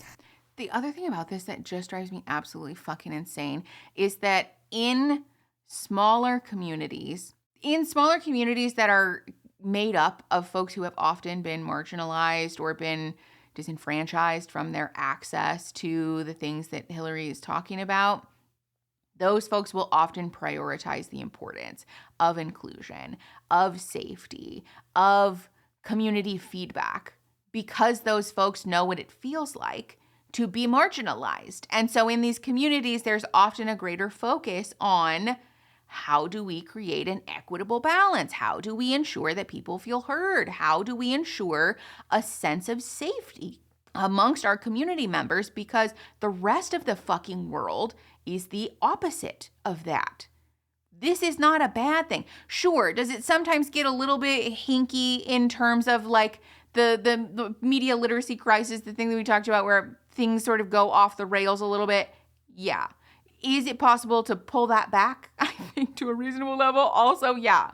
That doesn't mean that we need to do away with the existence of inclusion and content warnings and community feedback and folks being receptive to community feedback. That's ridiculous. Trigger and content warnings. Is it socially appropriate, and are you, the writer, allowed to write about the themes in the story? Are you, the writer, a non-problematic person with non-problematic behavior and opinions according to the current socially acceptable definition? That's a good thing. The answers to these questions are questions. Infinitely more important within fanfiction communities than anything about plot structure, character development, quality prose, proper grammar, stylistic choices, and so on. Take one of these writers and transport him or her root and soil to the shelves of Barnes & Noble or wherever, and they're not going to magically start to think about these things. No, that's not important. Elevation of literary quality and prose and the effort and labor of constantly trying to improve upon your current abilities, these are concepts that are outside the field of view of the average fanfiction writer. And why wouldn't they be? Why would a fanfiction writer need to care about these things if they contribute little to nothing to the relative success or lack of success of their stories? For the record, I am not trying to shame fanfiction writers' prose and literary abilities. Sure? All writers are supposed to constantly like learn and improve and grow. I know I'm working on that every day.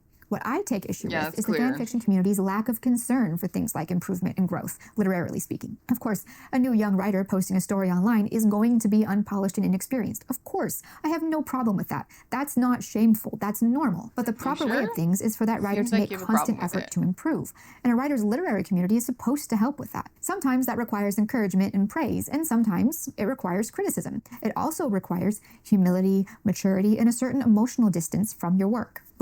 But see, again, this is the thing where fanfiction writers never make an effort to improve themselves. They don't have any criticisms of each other. They simply blow smoke up each other's ass and tell each other happy, cool, fun times because they're big babies. But also fanfiction writers are rabid mobs of people who will rip you to shreds and throw fits and demand that you take stuff out of your writing if they don't find it to be to their liking. Which is it?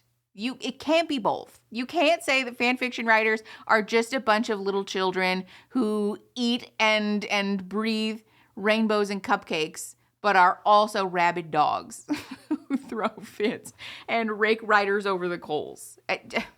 Doesn't really see that kind of thing in fanfiction communities. Sometimes a comment or a typo or something like that, but the engagement with fanfiction, especially the legendary iconic stories, has little to nothing to do with quality of writing. One perceives, with a browsing of tags and comments, that the most successful popular stories are successful and popular because they do the best at feeding the emotional needs of the readers. These are writers who found a way to satisfy the largest number of readers' highly specific emotional and sometimes sexual desires. That has now become the metric for true literary greatness. See, but this is the thing, though.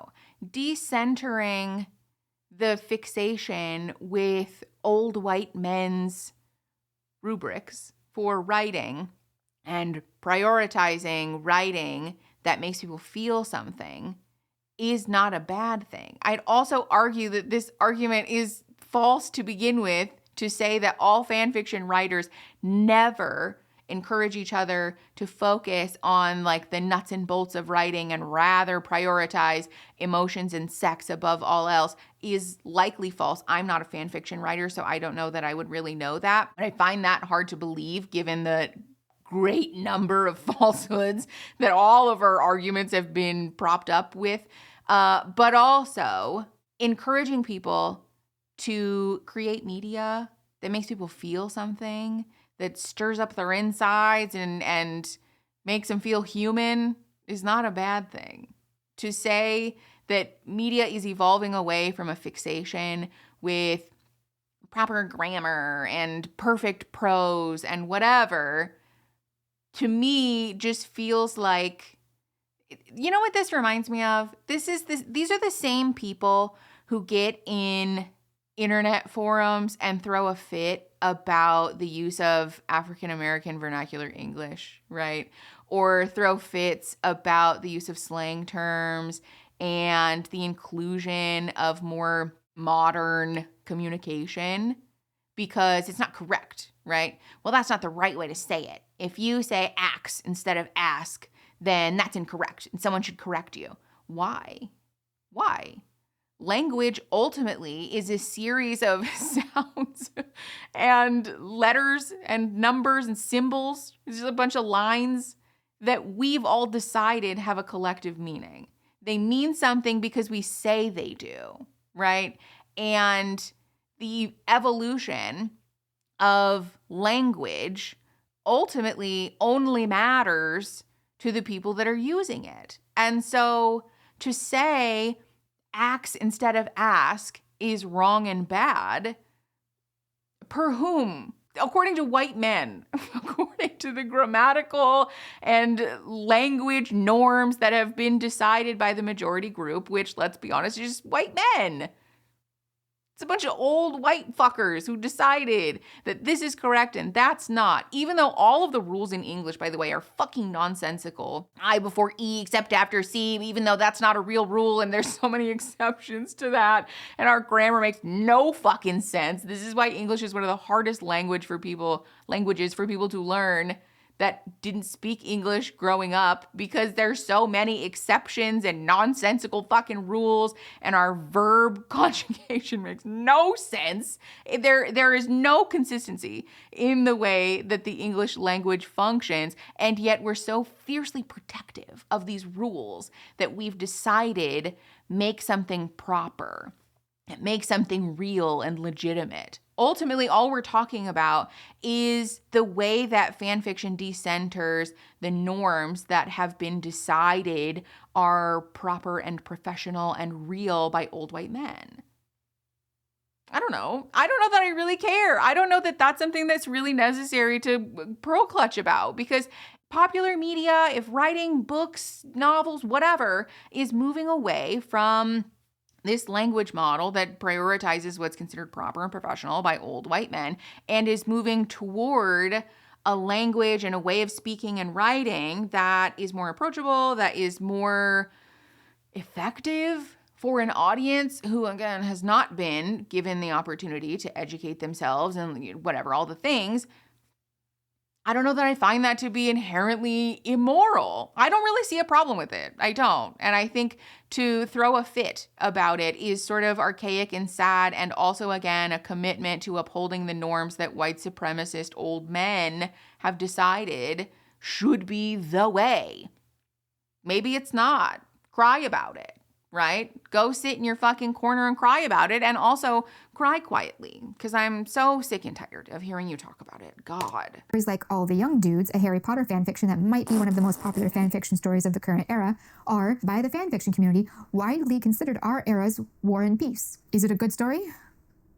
Like all popular fanfiction, this is a story that has as its sole function the emotional satisfaction of Harry Potter fans, particularly those who want to see a preferred popular ship, the original Marauders, Remus and Sirius, turned into young teenage boys who fall in love with each other and also have a lot of sex.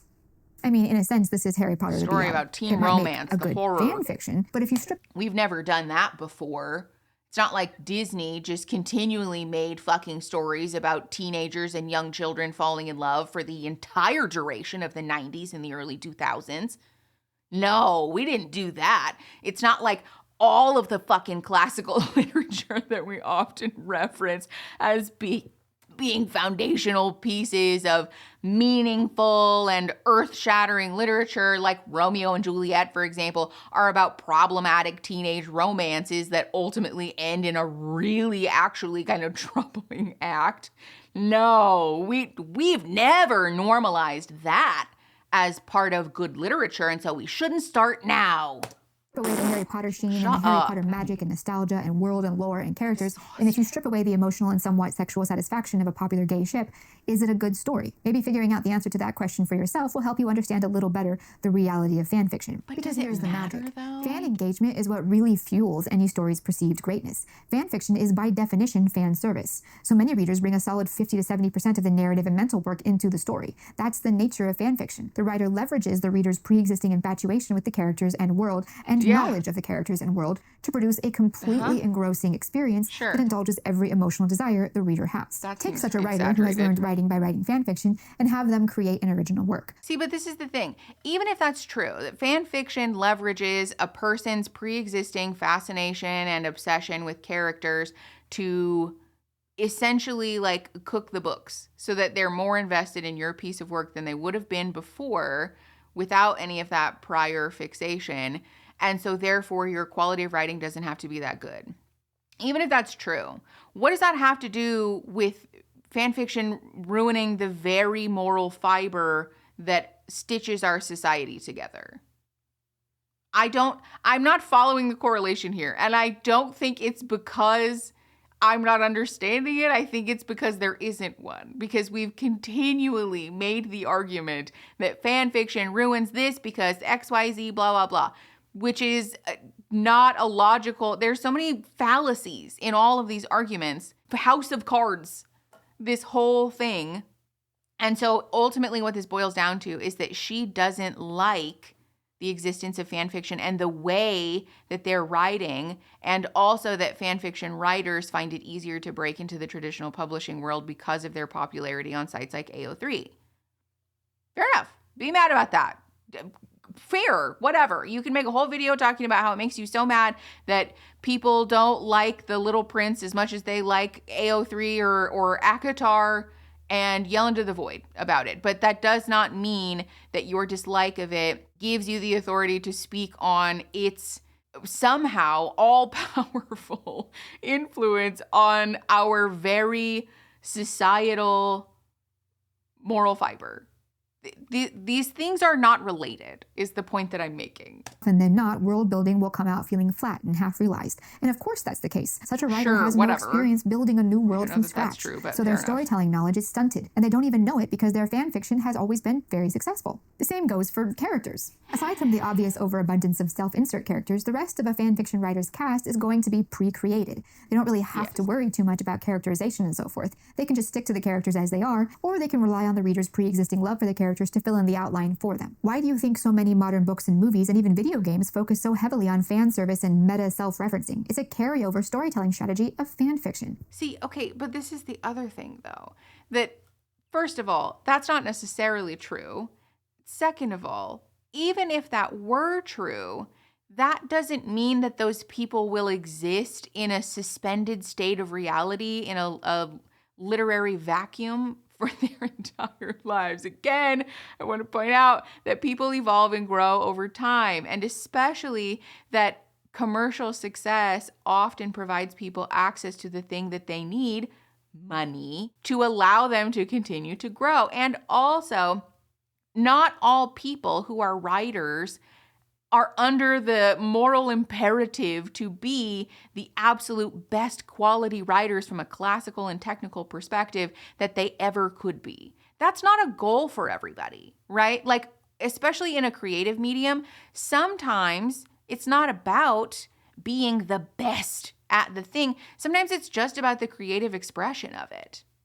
I like painting. I'm not good at it though, and I don't care. I don't really have any desire to seek out any classical training around that because it doesn't matter. The purpose of it is a creative catharsis for me. And a lot of people who are writers find that to be the case as well. And that's why AO3 is so popular, because you can create something that provides you with an emotional catharsis and that other people might find engaging, because fan fiction is engaging for all of the reasons that she just stated. People who are elevated to the status of traditionally published author, sure, I think it's fair as the general public to say, hey, this story was interesting because it, involved characters that I'm interested in, and I think that the writing should be better. That's fair. But again, there's no reason to say that because this is the case, fan fiction is ruining everything. Because there's a very easy solution to this problem, even if it were the way that she states that it is, which I think is exaggerated in the first place. But the easy solution to this is, as consumers, to utilize our power, money, to not support mediums that aren't prioritizing the things that we care about. And if that's not happening, like on a large scale, if that's not happening, maybe that speaks to the way that our society has evolved past a desire for classically trained writers and is rather in this moment looking for and asking for an emotional and creative catharsis, right? Especially in our current political times, escapism is an incredibly popular form of engagement with creative works, right? We've seen this historically, like throughout all time, people turn to creative pursuits during times of political and societal unrest because it allows us to escape our current really fucking bummer circumstances. That's not a bad thing.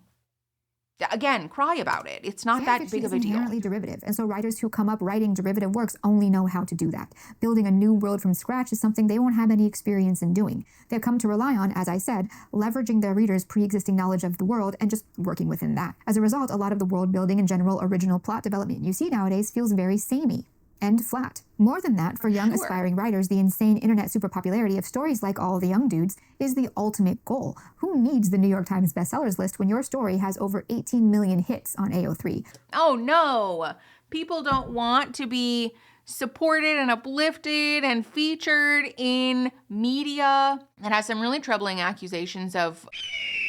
We're definitely gonna have to bleep that. And instead care about the feedback from the people who are actually reading their stories. We're not being as invested in capitalistic success anymore. This is what I'm saying. It feels very much like I think we talked about this before we took a break, but it's very like Video Killed the Radio Star, right? Oh no, guess what? The world evolves, things change, culture moves forward, and the dial lands in a different place. Get on board or get left behind, babe. I don't know what to tell you.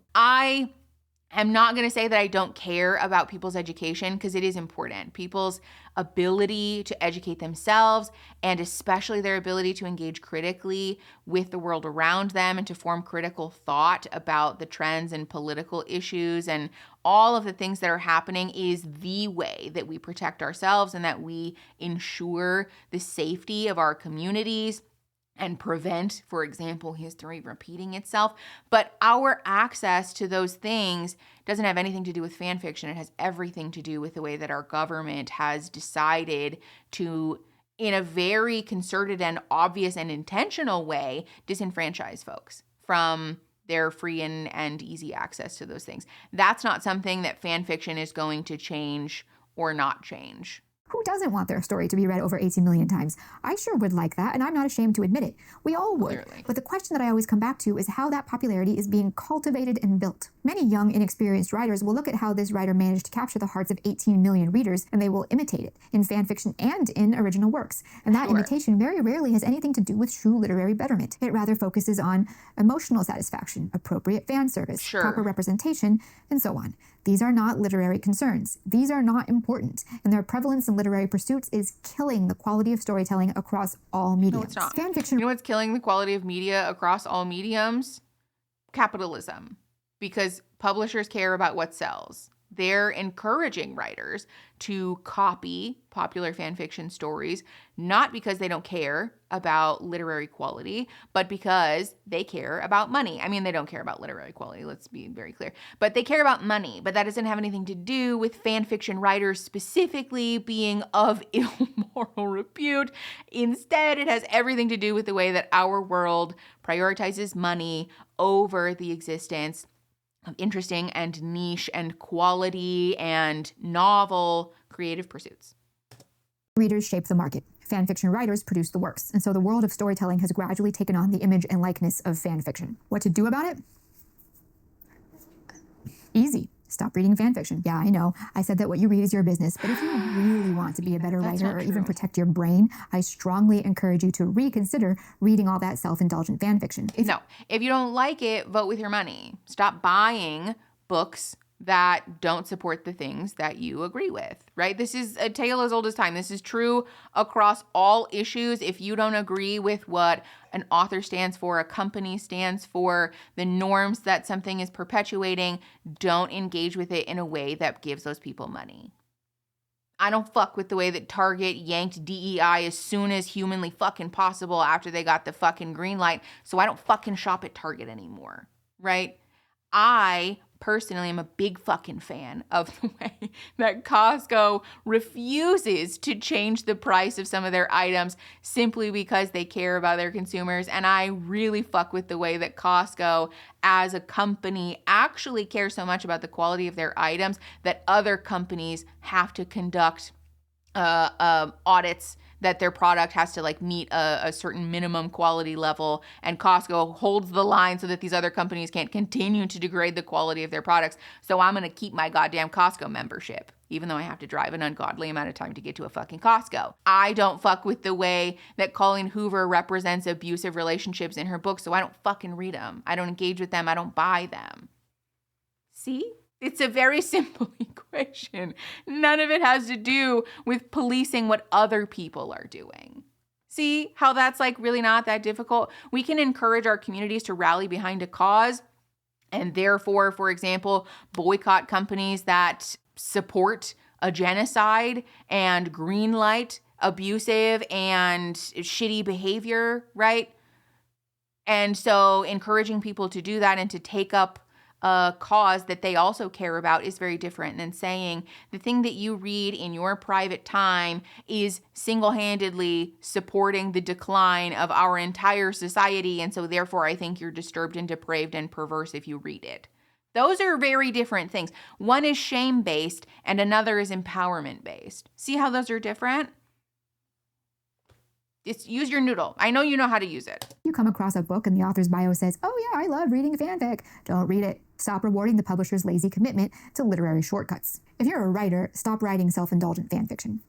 Read better books. Stop feeding the weird monster, and maybe it won't be powerful enough to control everything everywhere all the time. And before you yell at me, I'm not up here promoting the banning of free expression on the internet. Feels like you are. Although I do think it's disturbing that children of all ages can effortlessly access some of the most depraved garbage ever written in the history of creation. Sure. So support communities in pressuring entities to create a better system, to limit people's access to material that they shouldn't have access to if it's not developmentally appropriate for them to do. That's also a very easy one to do. That has nothing to do, again, with policing people's private time and what they're reading, and it also doesn't have anything to do with calling for the eradication of a particular medium. But I can't do anything about that. If you have kids, maybe don't allow them free access to the internet. My belief is that we, as adults with free will, should be doing a better job policing our own personal selves. No one has a gun to your head forcing you to read that 700,000 fanfic about the gay cannibal mermaid. You are allowed. No one should be policing anything. Let's be very clear about that. Fuck the cops. And also, policing ourselves through the use of shame doesn't lead to anywhere good. You might achieve a temporary, even sometimes long-term behavioral change, but guess what? Underneath that, shame, trauma, things that you're going to have to unpack with a therapist, links in description for a free therapist, or not free therapist, but like links in the description for therapy, by the way. And those things are not something that we should be promoting. Never encourage your audience or anybody to engage in a behavior that you know is going to cause them or has the potential to cause them great harm and shame and trauma, and will ultimately result in their needing to unpack that with a clinician that isn't free, by the way. Our access to mental health services in this country is a fucking joke. It's awful, awful, awful, and terribly difficult to access a therapist at all, let alone a good one. So we should never be promoting behaviors that are going to lead to people's need for that. We're struggling enough. Jesus, we've had enough. No more, all done. Speaking of which, there's like 30 seconds of this video left and I'm over it. So we're going to call it there. Let me know what your guys' thoughts are about this. I do try to avoid what is obviously rage bait content on this channel, because like, duh. And also, this whole thing just really fucking pushes my buttons, because it's just like a fucking huge pile of bullshit ass false arguments that ultimately, like, distilled down, promotes people's shame, which we know is a button for me. So let me know if you guys want me to talk more about this channel.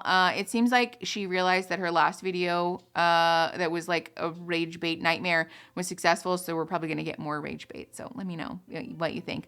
Generally, let me know what your thoughts are about this topic, because clearly I had lots of them. So thanks for making it all the way to the end. Don't forget to subscribe. If you like the video, you can like the video. There's also other pop culture things that we talk about, so I'd love to have you stay for that. Come hang out with us on Fridays for live streams, and then share the video if you like the channel, to help the channel grow and each other grow.